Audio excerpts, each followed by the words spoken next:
திரு சுவாமிநாதன், நான் உங்களிடமிருந்து இதை ஆரம்பிக்கிறேன். இப்போ வாக்கு வித்தியாசம் அப்படின்னு பார்க்கும்போது அதிமுகவுக்கு 22.48, திமுகவுக்கு 24.11.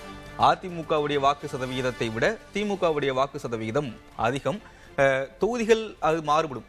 தமிழ்நாடு முழுக்க அப்படின்னு பார்க்கும்போது இந்த வித்தியாசத்தை எப்படி புரிஞ்சுக்கணும்? இல்லை, ஒரு 2% வித்தியாசம் என்பது ஆளுங்கட்சியின் மீதான ஆதரவாலே இந்த 2% தான் இருந்திருக்கு.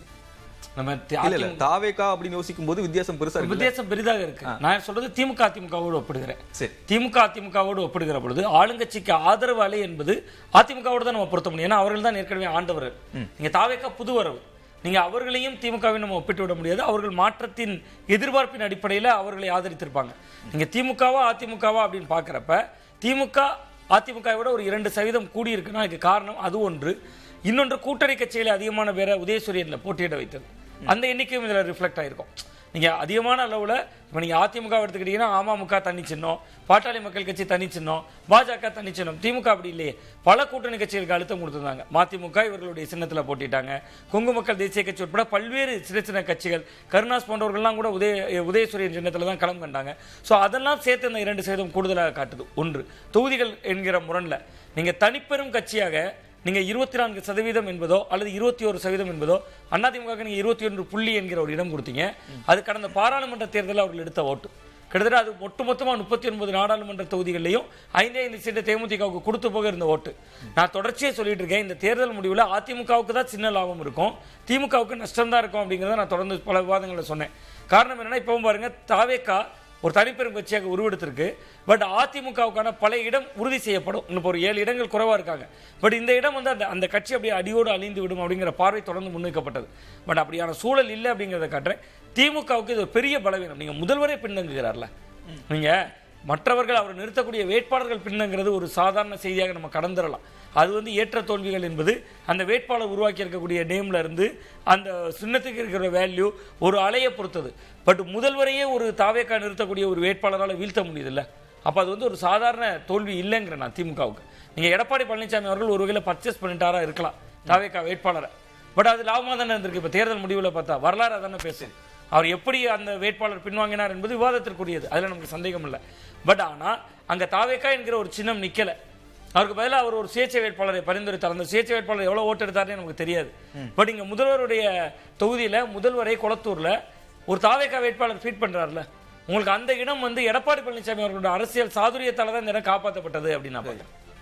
எடப்பாடி தொகுதிக்கு அப்புறமா வரேன். நீங்க இதுக்கு முன்பு ஒன்று சொல்லியிருந்தீங்க, தனிப்பட்ட நம்ம உரையாடலையும் சொல்லியிருந்தீங்க. என்னன்னா, தாவேக்காவுடைய வருகை அதிமுகவுக்கும் திமுகவுக்கும் இடையிலான முதலிடம் பிடிக்கிறதுல போட்டி உண்டாக்கி இருக்கு அப்படின்னு சொல்லியிருந்தீங்க. ஆனா 2ஆம் இடத்துக்கான போட்டியாக இப்போ இருக்கிற ஒரு சிச்சுவேஷன்ல நம்ம ஆமா, நிச்சயமா நம்ம வந்து பல விவாதங்களை நான் அதையும் சொல்லியிருக்கிறேன். போட்டியை இருமுனை போட்டியை கூர்மையாக்கி இருக்கிறது அப்படின்னு. அந்த இருமுனை போட்டியை கூர்மையாக்கி இருப்பது 2ஆம் இடத்திற்குன்னு இப்ப தெரியுது. நீங்க சொன்னதை போலதான் அது 68-61 திமுக அதிமுக இடையில. நான் சொன்ன வார்த்தையை சொல்றேன். நான் அந்த வார்த்தையை மீண்டும் மீண்டும் என்ன பயன்படுத்தினேன்னா, விஜயனுடைய அரசியல் வருகை திமுக அதிமுக இடையில் போட்டியை கூர்மையாக்கியுள்ளதுன்னு நான் தொடர்ந்து சொல்லிட்டு வரேன். இப்பவும் பாருங்க, திமுக அதிமுக இடையில போட்டியை கூர்மையாக்கி இருக்கு. ஆனா முதலிடத்துல விஜய் வருவார் என்பது ஒரு நம் யூகத்திற்கு அப்பாற்பட்ட செய்தியாகத்தான் இருந்தது. நான் என்ன கணித்தேன்னா, விஜயால் ஒரு தொகுதிக்கு 55,000 வாக்குகள் வர அதிகபட்சம் எடுக்க முடியும் நான் நம்பினேன். பட் அதையும் தாண்டி அது பிளே பண்ணியிருக்கு அப்படிங்கிறது வந்து அதை வெற்றி கோட்டில் கொண்டு போயிருக்குன்னு தான். எடப்பாடி தொகுதியை சொல்லியிருந்தீங்க இல்லையா, தேர்தல் ஆணையம் அந்த இணையத்தை பொறுத்தவரை திமுக வேட்பாளரை விட தாவேக்கா ஆதரிச்ச வேட்பாளர் முன்னிலையில இருக்காங்க. கிட்டத்தட்ட 6,000 வாக்குகள் வித்தியாசத்துல. எடப்பாடி 39,000 வாக்குகள் வித்தியாசத்துல எடப்பாடி பழனிசாமி 39,000 வாக்குகள் பெற்று முன்னிலையில இருக்காரு. அங்கேயும் இது எடுபட்டு இருக்கு அப்படின்றது ஒண்ணு. திரு ராம்கிஷன், பொதுவாக எல்லோரும் சொன்னாங்க வாக்குகளை பிரிப்பார் அப்படின்னு. ஆனா குறிப்பிட்டு சொல்ல வேண்டிய விஷயம் என்ன அப்படின்னா, என்னதான் எதிர்கட்சியாக இருக்கிறவங்க, திராவிட கட்சிகளாக இருக்கிறவங்க தாவேக்கா வேட்பாளர்களை விலைக்கு வாங்குறது, இந்த மாதிரியான விஷயங்களை நிகழ்த்தினாலுமே அது களத்துல பெரிதாக எடுபடாது அப்படின்னு தான் சொல்லியிருந்தாங்க. ஏன்னா தாவேக்காவுக்கு போடுற ஓட்டு அப்படின்றது விஜய் முகத்துக்காகவும் விசில் சின்னத்துக்காகவும் விழுகிற ஓட்டு. அவங்களுக்கு வேட்பாளர்கள் பெரிதாக இல்லை அப்படின்னு சொன்னேன். அதுதான் இப்போ நம்ம பார்க்குறோமா? அப்படிதான் சென்னையில் அப்படிதான் தெரியுது. அதாவது நீங்க தாவேக்கா வந்து அந்த அவங்க விசில மட்டும்தான் வரும், மற்ற சின்னங்கள் எல்லாமே பிளர்ரா அவங்களுக்கு தெரியல, கண்ணுக்கே தெரியல. நேராக டெடிக்கேட்டடாக போய் நேராக விசில போடு அப்படிங்கிற மாதிரி தான். அது கிராமப்புறங்களில் அவங்க கொஞ்சம் யோசிச்சுருக்கலாம். அப்படியே யோசிச்சுட்டு அவங்க வந்து அண்ணா திமுகவா திமுகவா சின்னங்கள்லாம் அவங்களுக்கு தெரியும், இரட்டையில் இருக்குது, உதயசூரியன் எங்கே இருக்குது அதெல்லாம் பார்த்துட்டு போட்டிருப்பாங்க. ஸோ அதனால் அங்கே கொஞ்சம் யோசிப்பான். பட் புது ஜென்சி தலைமுறை அதெல்லாம் யோசிக்கல, அப்படியே நேராக போய் விசிலுக்கு போட்டிருக்கதா பார்க்குது. அவ்வளோனால தான் வந்து நகரங்களில் தான் அவ்வளோ பெரிய இது அவங்களுக்கு சக்ஸஸ்.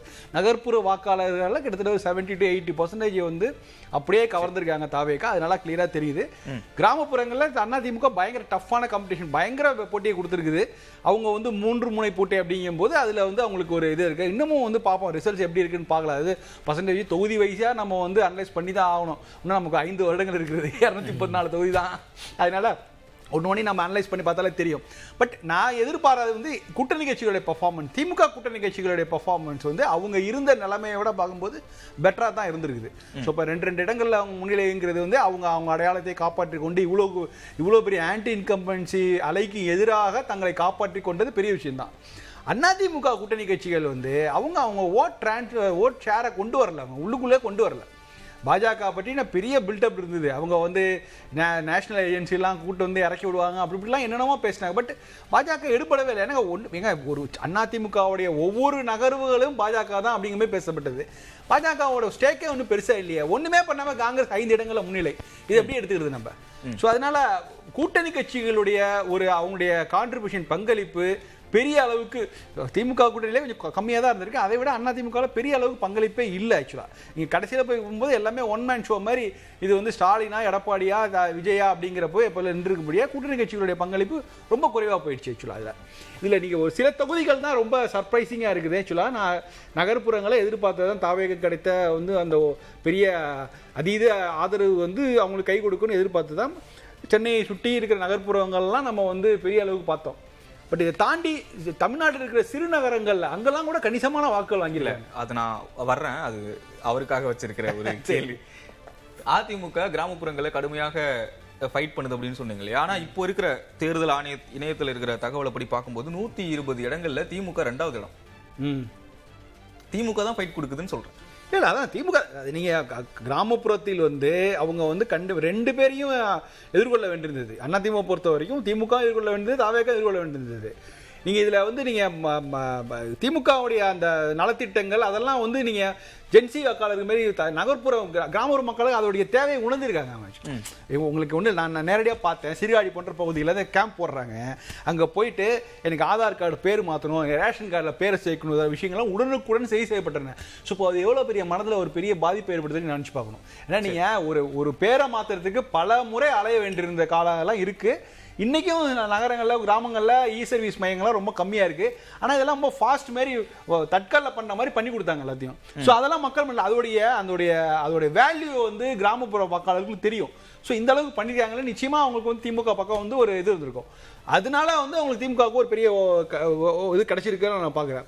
பட் இது வந்து நிச்சயமாக அந்த தாவேக அலைங்கிறது வந்து நகர்ப்புறங்களில் தான் ரொம்ப டாமினெண்ட்டாக இருந்திருக்குது.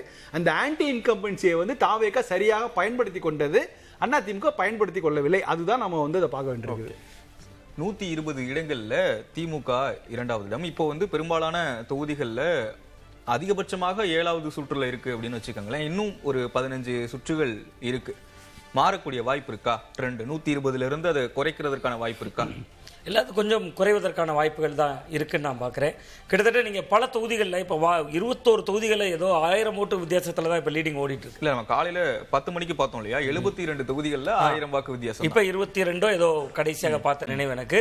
கிட்டத்தட்ட இது மாறுதலுக்கு உட்பட்டதா. பட் தாவேக்காவோட இதில் சேஞ்ச் தெரியல பாருங்க. அதிமுகவும் திமுகவும் தான் மாறி மாறி, திமுக 52ல் இருந்தது 60ஆக நடந்திருக்கிறது, அதிமுக 75ல இருந்து இறங்கி இருக்கிறது. ஸோ அந்த இருமுனை போட்டி என்பது அவர்களுக்குள்ள மட்டுமே சுருங்கிருச்சு.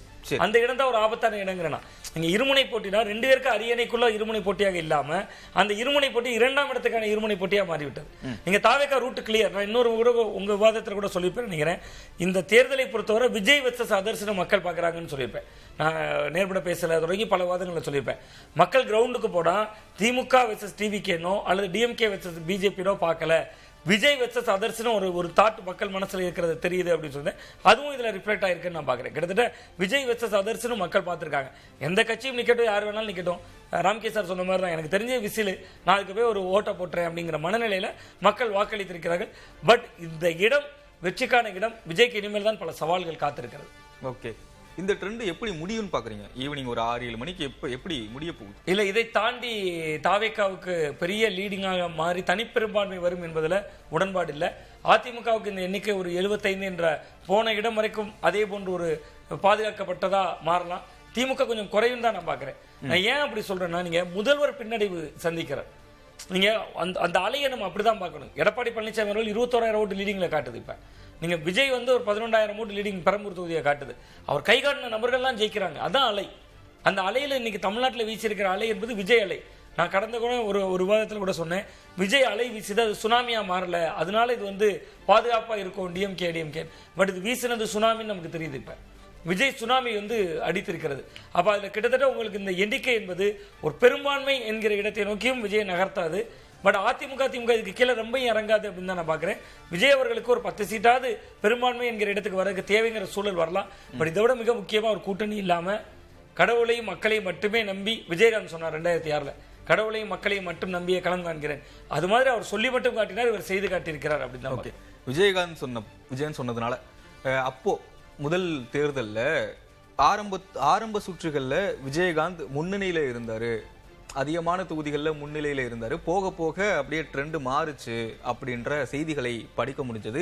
2006 நிலவரம் எப்படி இருந்தது ஆரம்ப சுற்றுகள்ல, அதுக்கு பின்னாடி எப்படி மாறுச்சு, அதுக்கும் ஒப்பிட முடியுமா? ஆமா, 2006 பொறுத்தவரையும் நீங்க சொன்னதை போல முதல்ல தேமுதிக பல தொகுதிகளில் லீடிங்ல இருந்தாங்க. அது போய் ஒரு மைனாரிட்டி அரசுல கொண்டு போய் முடிஞ்சது. அது ஏன் வந்து அடுத்தடுத்து மேல போகலைன்னா, இன்னைக்கு சமூக வலைதளங்களுடைய தாக்கம் இல்லை. ஃபேஸ்புக், இன்ஸ்டாகிராம், ட்விட்டர் மாதிரியான சோசியல் மீடியாஸோட பெருக்கம் வந்து அன்னைக்கு இந்த அளவுக்கு இல்லை.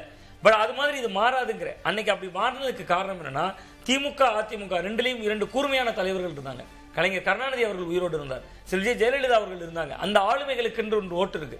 இங்க நான் ஏன் ஆளுமைன்னு பார்க்க மாட்டேன்னா, ஒரு கட்சியினுடைய முதல்வர் வேட்பாளர் எடப்பாடி பழனிசாமி அவர்களோட தொகுதியில தாவேக்கா போட்டியே போடல, அந்த சின்னமே இல்லை. இன்னொன்று, திராவிட முன்னேற்ற கழகத்தை பொறுத்த வரைக்கும் அவர்கள் மிக மிக முக்கியமா திமுகல முதல்வரை பின்தங்குகிறார். அதனால இந்த முடிவுகளில் மாற்றம் வராது. உங்களுக்கு அங்க விஜயகாந்த் மட்டும்தான் முன்னிலையில வந்தார். கூட உள்ளவங்க ஒரு 3 சுற்று 2 சுற்று தான் முன்னிலை வந்தாங்க. இங்க அப்படி இல்லையே, ஒரு அலை மாதிரி. நீங்க இந்த தேர்தலில் தொடக்க புள்ளியிலிருந்தே சொல்றேன். நான் காலையில அதுல நியூஸ் 18 விவாதத்தில் இருக்கும்போது சொன்னேன், தபால் ஓட்டுல திமுக 54 தொகுதிகளில் முன்னிலைன்னு காட்டுது. தபால் ஓட்டு என்பது முதல்ல என்ன? அரசு ஊழியர்களுடைய ஓட்டு. அரசு ஊழியர்களுக்கு பழைய பென்ஷன் திட்டத்தில் சில மாற்றங்களை கொண்டு வந்தார் முதல்வர் அவர்கள். சில மாற்றங்களை கொண்டு வந்து பழைய பென்ஷன் திட்டத்தை புதுப்பித்திருந்தார். ஒன்று. 2வது, மிக முக்கியமாக மாற்றுத்திறனாளிகள் வாக்களிக்கிறாங்க. மாற்றுத்திறனாளிகளுக்கு உள்ளாட்சி மன்ற பிரதிநிதித்துவம் கொடுத்தது திமுக அரசு. 3வது, 85 வயதுக்கு மேற்பட்டவர்கள் போட்டிருக்காங்க. அந்த 85 வயதுக்கு மேல திமுக அதிமுக தான் இருக்குன்னு பேசுறோம். அந்த தபால் வாக்குல 54 தொகுதி தான் திமுக முன்னிலை வந்துச்சுன்னா அந்த ரிசல்ட் தானே நீ ரிஃப்ளெக்ட் ஆகும். நீங்க தபால் ஓட்டு என்பதே திமுக தான். நீங்க நாடு விடுதலை அடைந்த நாள்ல இருந்து அதுல லீடிங் திமுக தான் வரும். நீங்க போன தேர்தல் பார்த்தீங்கன்னா 200 தொகுதி லீடிங் வந்தாங்க தபால் ஓட்டுல. இப்ப 54 தொகுதி தான் நல்ல லீடிங் காட்டப்பட்டது. அப்ப அப்படிங்கும்போது அந்த அலை வந்து இனிமேல் மாறுவதற்கான வாய்ப்பில்லை. இது விஜய் அலை தான், விஜய்க்கான தேர்தல் தான். அவர் தனிப்பெரும்பான்மையை பெறுவதில் மட்டும் சிக்கல் இருக்கலாம். எனக்கு அந்த 118 என்கிற எண்ணிக்கையை அவர் மேஜிக் நம்பரை தொடுவாருங்கிற நம்பிக்கை மட்டும் குறைவாக இருக்கிறது. ஓகே, திரு ராம்கிஷோர், விஜய் தனிப்பெரும்பான்மை பெறுவதில் சிக்கல், நீங்க என்ன சொல்றீங்க? இல்லை, நிச்சயமா அது ஹங்காசமணி தான் இருக்குது. நிச்சயமாக விஜய்க்கு வந்து இப்போ அதிக பெரும்பான்மை கிடைக்காது. 118ங்கிறது முக்கியமான நம்பர்ஸ், அது கிடைக்கிறதுக்கு வாய்ப்பே கிடையாது. 106ங்கிறது குறையிறது தான் வாய்ப்பு இருக்குது. அது போல் அவர் சொன்ன மாதிரி அதில் உடன்பட திமுகவும் வந்து குறைய தான் வாய்ப்பு இருக்கு. வழியா அண்ணா திமுகவுடைய ஆதரவை பெற்றாக வேண்டும், வேறு வழியே இல்லை. இல்ல, இங்கதான் நான் வர்றேன். ஒவ்வொரு மாநிலத்திலையுமே ஆட்சி அமைக்கணும் அப்படின்னா பாஜக ஒரு ரோல் பிளே பண்ணுவாங்க. அதுல இப்போ இங்க தமிழ்நாட்டுல ஹங் அசம்பிளி அப்படின்னு தெரிஞ்சு போச்சு. இப்ப பாஜக என்ன ரோல்? இத்தனை தொகுதி நின்று நீங்க 2 இடத்துல கூட லீடிங் இல்ல, 5 ஒண்ணுமே பண்ணாத காங்கிரஸ் 5 இடத்துல லீடிங் இருக்கும் போது பாஜக இன்னைக்கு அவங்க பிக்சர்ல வரக்கூடாது. வந்தாலும் அவங்களுக்கு தான் ஒரு மிகப்பெரிய 2029 தேர்தலை கணக்கு பண்ணி பார்த்தா அவங்க இப்போதைக்கு அப்படியே வெஸ்ட் பெங்கால் அசாம் பக்கமாக ஒதுங்கிடுவாங்கன்னு நினைக்கிறேன். இந்த பக்கம் தலை காட்ட மாட்டாங்கன்னு நினைக்கிறேன். அப்படி மீறி வந்தால் அவங்களுக்கு மிகப்பெரிய பின்னாடி. ஏங்க 2 இடத்துல கூட அவங்க, நான் என்ன சொல்றேன், ரொம்பலாம் இல்லை, மயிலாப்பூர் தொகுதியில் அவங்களுடைய ஸ்டார் கேண்டிடேட் தமிழிசை. அவங்க பல தேர்தலை பார்த்தவங்க, பல எக்ஸ்பீரியன்ஸ் உண்டு. பல கம்யூனிட்டி வாக்குகளை அவங்களால வந்து கன்சாலிடேட் பண்ண முடியும். அப்படிப்பட்ட ஒரு ஸ்டார் கேண்டிடேட்டு சென்னையில் அவங்க எல்லா தொகுதியிலும் கிட்டத்தட்ட போட்டிருக்காங்க. நல்ல அனுபவம் உண்டு, எங்களுக்கு தொடர்ந்து நல்லா பேசக்கூடியவங்க. அவங்க நிற்கிறாங்க, அதிமுக கூட்டணி சார்பாக இருக்கிறாங்க, அவங்களுக்கு அதிமுக வாக்குகளும் இருக்குது. இவ்வளவு இருந்து அவங்க 3வது இடத்துக்கு போறாங்கன்னா என்ன காரணம் அப்படின்னா, ஒரே காரணம் தான், பாஜகவுக்கான ஆதார வாக்குகள் அது வந்து தமிழிசை கிடைக்கவில்லை, அது அப்படியே விசிலுக்கு போயிருக்குது. இதுதான் நிஜம். ஸோ இதனால தான் இவ்வளோ பெரிய சிக்கல். நான் ஒரே ஒரு சாம்பிள் சொல்ல, மயிலாப்பூர்ல எப்படின்னு சொன்னா, ராம்கே சார் சொல்றது ரொம்ப சரி. நான் கன்னியாகுமரி தொகுதியிலே இதை பார்த்தேன். நான் கன்னியாகுமரி அதிமுக வேட்பாளர்கிட்டே சொன்னேன், சார் உங்களுக்கு உங்கள் ஓட்டு பிஜேபி ஓட்டு எல்லாம் ஷிஃப்ட் ஆகுது சார் விசிலுக்கு அப்படின்னு. பிஜேபி ஓட்டு எப்படி மாற்றம் வரும், அவங்க கொள்கை அடிப்படையில். சார் கொள்கை இருக்கிறது கொள்கை இல்லைங்கிறதெல்லாம் தாண்டி இந்த தேர்தலில் பாருங்க, பாஜகவுடைய வாக்கு சதவீதம் ராம்கே சார் சொன்னது மிகச்சரி.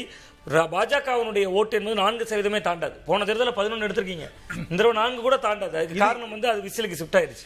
இதுக்கு என்ன காரணம் நிச்சயமா நம்ம டீகோட் பண்ணி தான் ஆகணும். அதாவது தமிழக பாஜகவினருக்கும் ஆந்திராவில் பாஜகவினருக்கு கர்நாடகா பாஜக ஒரு வித்தியாசம், நிறைய வித்தியாசம் இருக்கு. தமிழ்நாட்டு பாஜகவினருக்கு வந்து அவங்க திமுக எதிர்ப்பு தான், திமுக எதிர்ப்பு மட்டும்தான் அவங்க வந்து அரசியலாக பண்றாங்க. திமுகங்கிறது ஒரு மாநில கட்சி. உங்களுடைய நிஜமான எதிரி காங்கிரஸுங்க.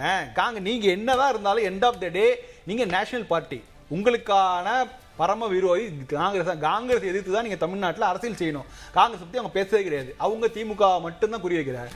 திமுக செய்த தவறு அதான். நீங்க ரீஜனல் பார்ட்டி, நீங்க வேணா வந்து நேஷனல் லெவல்ல ஒரு வலுவான ரீஜனல் பார்ட்டியா இருக்கலாம், ஆனா காங்கிரஸ் இல்லாம நீங்க மத்தியில பாஜக எதிர்க்க முடியாது. திமுக என்னன்னா, நாங்க நேரடியா பாஜக மட்டும்தான் எதிர்ப்போம் அப்படிங்கிற மாதிரி. இந்த திமுக பாஜக 2 கட்சியோடைய அந்த அணுகுமுறை ஸ்ட்ராட்டஜி தான் இவ்வளவு பெரிய வீழ்ச்சிக்கு காரணம். நீங்க உங்களுடைய உயரம் அகலம் என்னன்னு நீங்க தெரிஞ்சுக்கிட்டு களத்தில் இறங்கியிருக்கணும். அதெல்லாம் செய்யாமல் இன்னைக்கு இவ்வளவு பெரிய ஆளுங்கட்சி, இந்தியாவிலே நம்பர் 1 பாஜக கட்சி வந்து தமிழ்நாட்டில் இவ்வளவு குறைவான தொகுதிகள் நீங்க வந்து எப்படி, நான் எங்களுக்கு வந்து எங்க ரேடார்ல இல்லைங்க, நாங்க அது கண்டுக்கவே இல்லை, எல்லாத்தையும் எடப்பாடிட்டே விட்டுட்டோம் அப்படின்னு வெளிப்படையா சொல்லிட்டு ஒதுங்கி இருந்தா கூட இந்த அளவுக்கு டேமேஜ் ஆயிருக்காது. திரு ராம்கிஷன், பிஜேபி திமுக எதிர்ப்பு மையமாக மாறிடுச்சு அப்படின்னு சொன்னீங்க. அது அண்ணாமலைக்கு பிறகு நடந்த ஒரு ஷிஃப்ட் தானே? இல்ல அது பாஜகவுடைய அவங்க தமிழ்நாட்டில் அவங்க கட்டமைத்த அரசியலே திமுக எதிர்ப்பு தான். தமிழ்நாட்டை பொறுத்தவரை அதனாலதான் சொன்னேன், மற்ற மாநிலங்களில் இப்படி இல்லை. நீங்க மற்ற மாநிலங்கள காங்கிரஸ் கூட போட்டிடுறாங்க. தமிழ்நாட்டில் வேணா தனியா அவங்க அக்செப்ட் பண்ணலனாலும் மற்றவங்க எதிரி முகாமில் சொல்லுவாங்க தமிழ்நாடு தனி தொகுதி அப்படிலாம் சொல்லுவாங்க. இங்க பாஜகவும் அதுக்கேற்ற மாதிரியான ஸ்ட்ராட்டஜி தான். திமுக எதிர்ப்பை மட்டும்தான் முன்னிலை வைத்தது. அதனாலதான் இப்ப மயிலாப்பூர்ல என்ன பிரச்சனை, மயிலாப்பூர்ல மட்டும் இல்ல பல தொகுதிகளில் இந்த வந்து வாக்குகள் மாறுறது என்ன காரணம்னா, அதிமுகவை விட திமுகவை தாவேகாவால் எதிர்க்க முடியும் அப்படிங்கிற ஒரு விஷயம் வந்து அவங்க ஒரு அடிநாத மாதிரி அங்கெல்லாம் போயிடுச்சு. அதனால தான் அந்த வாக்குகள்லாம் தாவேகாவுக்கு பக்கம் போனதுக்கு காரணமே அதுதான். அவங்களுக்கு பொறுத்தவரை திமுக எதிர்க்கணும், திமுக ஆட்சியை வீழ்த்தணும், திமுகவை அரசியலிருந்து அப்புறப்படுத்தணுங்கிறது தான் அது ஒரு பெரிய ஒரு கொள்கையை தத்துவமாகவே கொண்டு போகிறாங்க. ஸோ அதனால தான் திரும்ப நீங்கள் அண்ணாமலையோட அரசியலோட திமுக எதிர்ப்பு அரசியலாக பாஜக வளர்க்குறதுக்காக என்ன பண்ணாரா, அந்த திமுக எதிர்ப்புனால் பாஜக வளர்ந்தது. ஆனால் அது ஆக்கப்பூர்வமான அரசியலாக இருந்ததா, ஒரு அல்டர்னேட்டிவ் பார்ட்டியாக வச்சேன்னா, இப்போ அல்டர்னேட்டிவ் பார்ட்டியாக தானே விஜய் முன்னாடி வந்திருக்காரு. இப்போ எல்லாருமே விஜயோட இடம் அண்ணாமலைன்னு சொல்றது காரணம் என்னன்னா, விஜய் போன்று அண்ணாமலையால் கூட செய்ய முடியாது. ஏன்னா நிஜமான மாற்று சக்திங்கிறது இங்கே என்ன, சீமானும் விஜயும் தான். இங்கே நீங்கள் விஜய் கூட செலக்டிவாக வந்து திமுகவும் பாஜக எதிர்த்தாரு. நீங்கள் சீமான் பண்ண வேலையை பாஜக பண்ணியிருக்கணும். நாங்கள் தனி சுவங்க, நாங்கள் பார்ட்டி வித் டிஃப்ரென்ஸ் சொல்லிக்கிறாங்கல்ல. அப்போ பார்ட்டி வித் டிஃப்ரென்ஸ்னா நீங்கள் என்ன, அப்போ கிட்டத்தட்ட அண்ணாமலை செய்யறது விஜய் மாதிரி செலக்டிவான அரசியல் தான், திமுக எதிர்ப்பு அப்படிங்கிறதான் பண்ணாரு. அது வந்து பெரிய எடுபடலை. நீங்க திரும்ப என்னன்னா, இப்ப அதிமுக வர வேண்டிய வாக்கு நீங்க கூட்டணி தருமன்னு ஒன்று இருக்குதுல்ல, கூட்டணிக்கு ஏன் நீங்க அந்த இடத்துல போய் வாக்குகள் கன்சாலிடேட் எப்படி புரிஞ்சுக்கிறேன்னா, பாஜகவுக்கு விழுந்த வாக்குகள் சித்தாந்தத்தால விழுகல, திமுக எதிர்ப்பு அப்படின்றதுனால விழுகுது அப்படின்னு சொல்றீங்களா? இப்போ 2021 தேர்தலுக்கு அப்புறமா எடப்பாடி பழனிசாமி அவர்களை விட அண்ணாமலை அவர்கள் திமுகவை அதிகமாக எதிர்த்தாங்க. சோ வந்து திமுக எதிர்ப்பு வாக்குகள் அதிமுகவுக்கு போனது, பாஜகவுக்கு போயிடுச்சு. அது சித்தாந்தத்துக்கு விழுந்த வாக்குகள் இல்ல. ஆமா, அதனாலதான் அண்ணாமலையை முன்னிலைப்படுத்தினது என்ன காரணம்னா, எடப்பாடி வந்து இதுக்கு மேல திமுகவை வந்து பெரிய அளவுக்கு எதிர்க்க மாட்டார், அதனால் நாம திமுக எதிர்க்கணும் அப்படிங்கிறதுனால தான் அண்ணாமலையோட அடிப்படை இதுவே திமுக எதிர்ப்புல தான் ஆரம்பிச்சது. அப்படிதான் அவங்க மொமெண்ட்டை கொடுத்தாங்க. இப்போ இன்னைக்கு அந்த இடத்துல விஜய் பண்ணுவாருங்கிறதுனால தான் பல நாட்கள் நழுவி அங்கே போகுது. நான் என்ன திரும்ப மயிலாப்பூர் நான் எடுத்துக்கிறேன்னா, 3வது இடம் தமிழிசை எப்படிங்க கிடைக்கும்? நீங்க வந்து 2ஆம் இடத்துல கிடைத்தா கூட நான் வந்து பெரிய ஆச்சரியப்பட மாட்டேன். 3வது இடங்கும் போது முதல் இடத்தில் வெங்கட்ராமன் அவர்களுக்கும் 2ஆம் இடத்துல இருக்கவங்களுக்கும் உள்ள வித்தியாசத்தை பாருங்க. அப்ப இவ்வளவு போட்டி நடுவுலயும் வந்து உதயசூரியனுக்கு அவங்களுக்கு கணிசமான அவர் ஏற்கனவே இருந்தவர், அவருக்கு மேல தொகுதியில ஒரு ஆன்டி இன்கம்பன்சி இருக்குது, இருந்தாலும் அவருக்கு 2வது இடம் கிடைச்சிருக்கு. ஓட் டிஃபரன்ஸ்லாம் பாருங்க. அப்படி பார்க்கும்போது ஆரம்பத்துல இருந்தே ஒரு தமிழிசை கிடைக்கான வாக்குகள் சரியா போய் சேரல. இந்த அளவுக்கு ஒரு லீடிங்ல தாவேகா வேட்பாளர் மயிலாப்பூரில் அவங்க அரசியல் களமே அதான், அவங்களுக்கு அங்க போய் லீட் பண்றது என்ன காரணம் அப்படின்னு. 2வது சொல்லுவாங்க பிராமணர்கள் அதிகம் மட்டும் இல்ல மயிலாப்பூர்ல, மற்ற கம்யூனிட்டிஸ் இருக்காங்க அப்படின்னு சொல்லுவாங்க. அது உண்மைதான். பட் அந்த மற்ற கம்யூனிட்டிஸை தமிழிசை விட பெட்டரான ஒரு வேட்பாளரால் கன்சல்ட் பண்ண முடியுமா? நீங்க பாஜக ஒரு பிராமணர் இறக்கியிருந்தாங்கன்னா இந்த அளவு ஓட்டு கிடைச்சிருக்குமா? கிடைக்காது. கண்டிப்பா இதை விட கம்மியாக தான் கிடைச்சிருக்கும் உங்களுக்கு.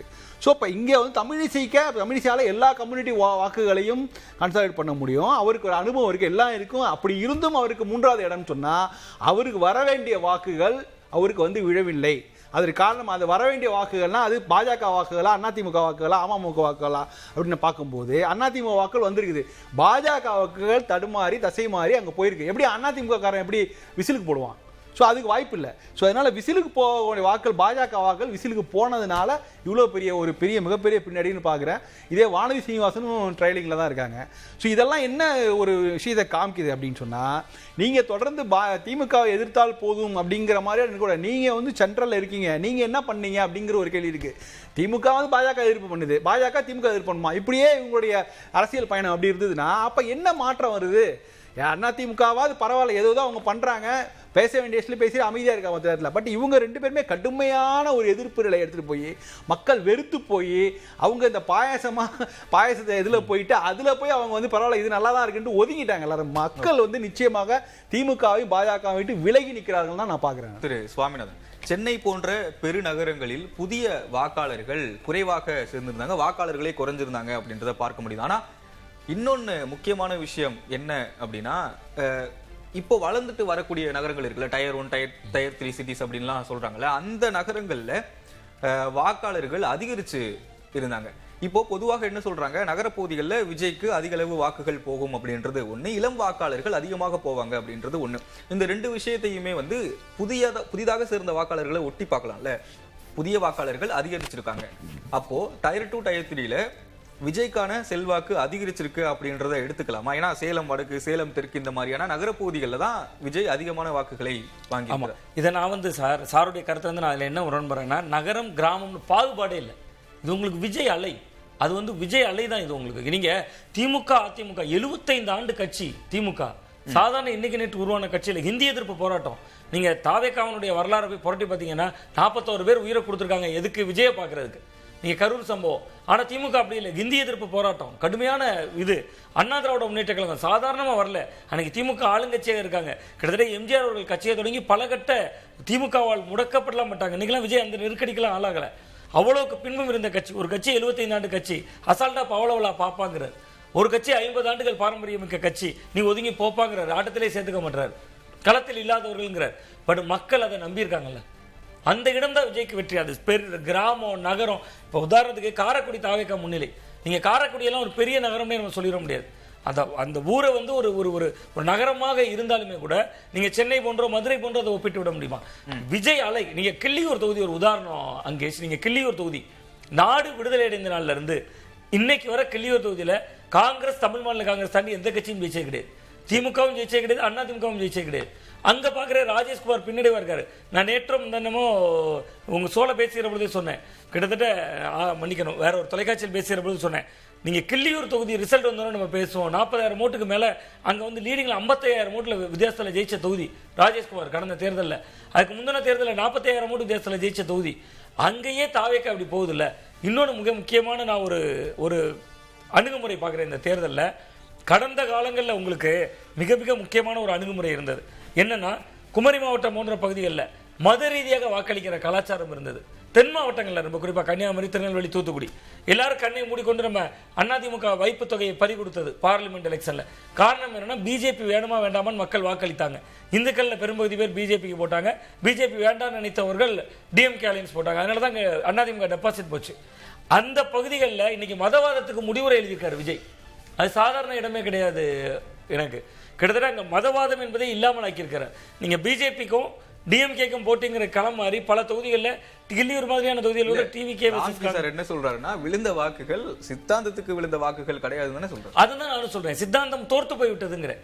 நான் என்ன சொல்றேன், 21 தேர்தல்ல இப்போ 24 நாடாளுமன்ற தேர்தல்ல விழுந்த வாக்குகளே சித்தாந்தத்துக்கு விழுந்த வாக்குகள் கிடையாது, திமுக எதிர்ப்பிற்கு விழுந்த வாக்குகள். அப்படி நான் ஒதுக்கி தள்ளிவிட முடியாது. குமரி மாவட்டம் போன்ற பகுதிகளில் சித்தாந்த வாக்குகள் தான்.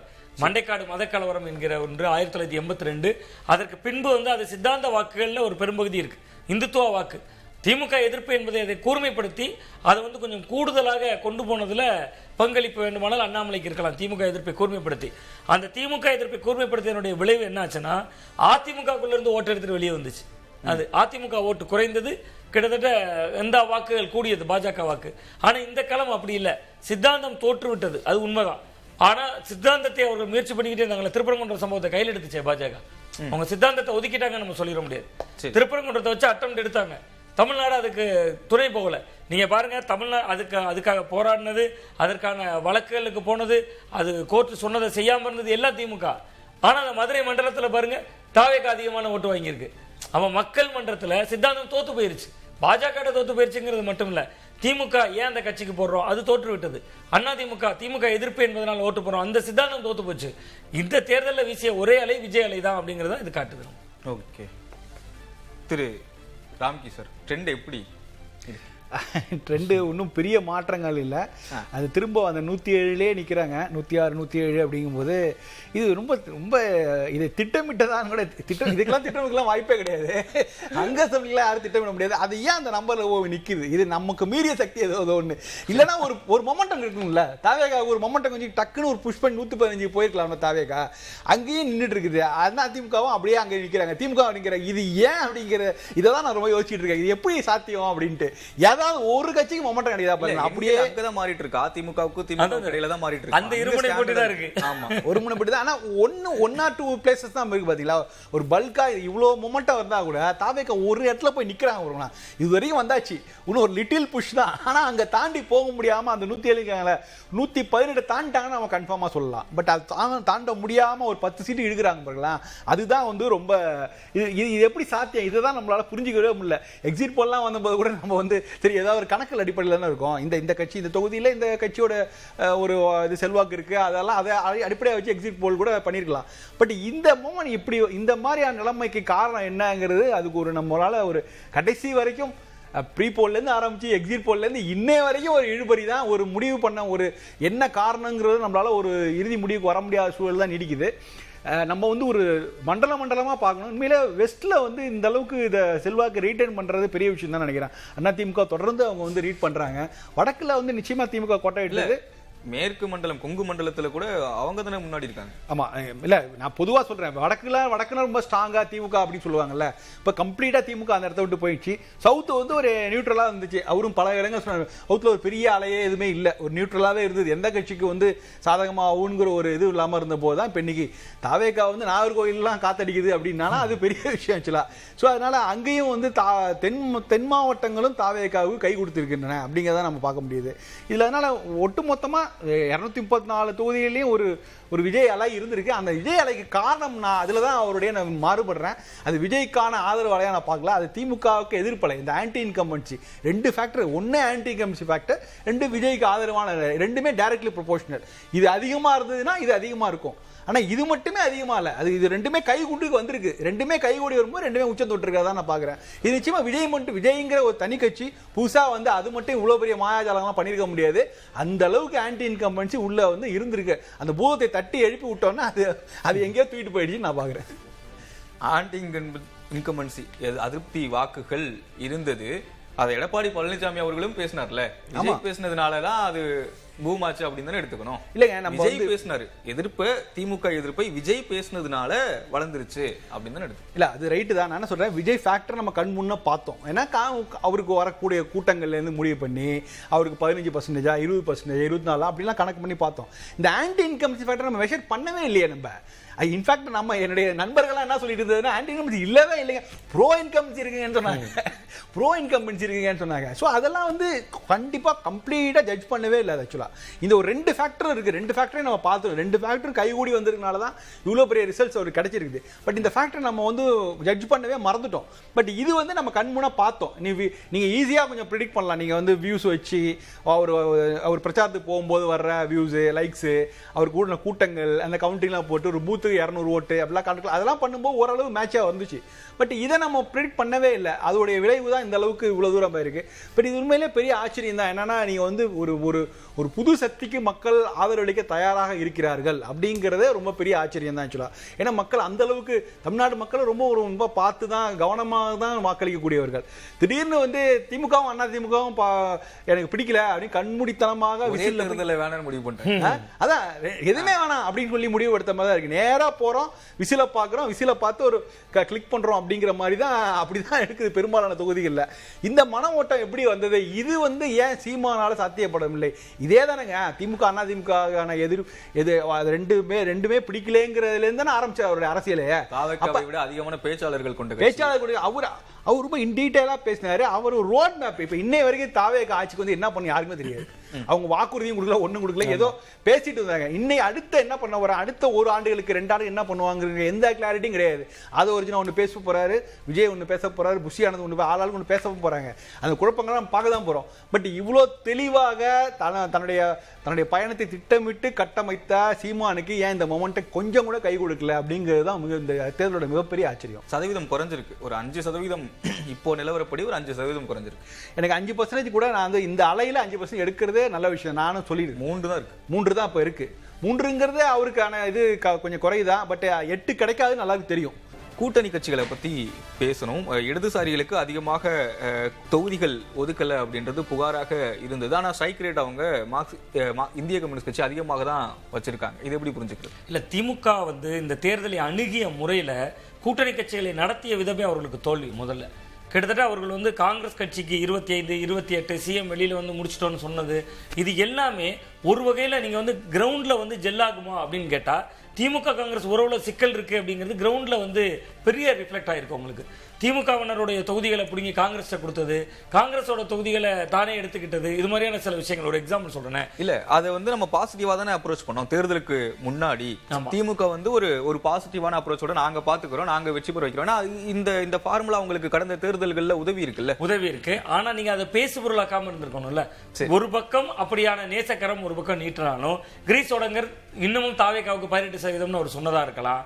கிட்டத்தட்ட மாணிக்கம் தாகூர் போன்றவர்கள் எதிர்குரல் கடைசி வரை எழுப்பினதா இருக்கலாம். தொகுதிகள் உடன்படிக்கைக்கு அப்புறம் அவர் தன்னோட தலைவர் பதவியை விடுவித்தார் மாணிக்கம் தாகூர் போன்றவர்கள். ஸோ அந்த குழுல இடம்பெற்றதுல இப்படி பல விஷயங்கள் ஒரு நெருடலான ஒன்றா அமைஞ்சது.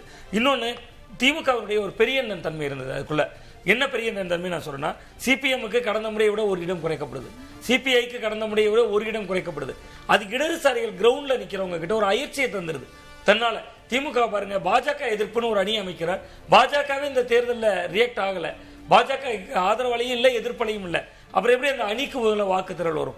இன்னொன்று விசிகா, பட்டியல் சமுதாய மக்களுடைய பெரும்பகுதி ஓட்டு விஜய் தான் வாங்கியிருக்கிறார். அதுவும் களத்துல தெரியுது. பட் அங்க விசிகாட்டையில ஒரு ஸ்ட்ரிக்ட் தன்மையோட இருந்து 8 தொகுதிகள் அப்படின்னு சுருக்கிறப்ப அது கிரவுண்ட்ல போய் வேலை செய்யக்கூடிய ஆற்றல் அந்த கட்சியினருக்கு இழக்கும்.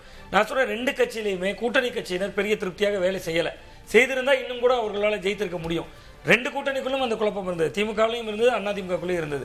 கூட்டணி கட்சிகள் பெரிய இணக்கத்தோடு வேலை செய்யல. இன்னொன்று மிக முக்கியமா, இந்த தேர்தல் 3 விஷயங்களை முடித்துட்டு இருக்கிறது.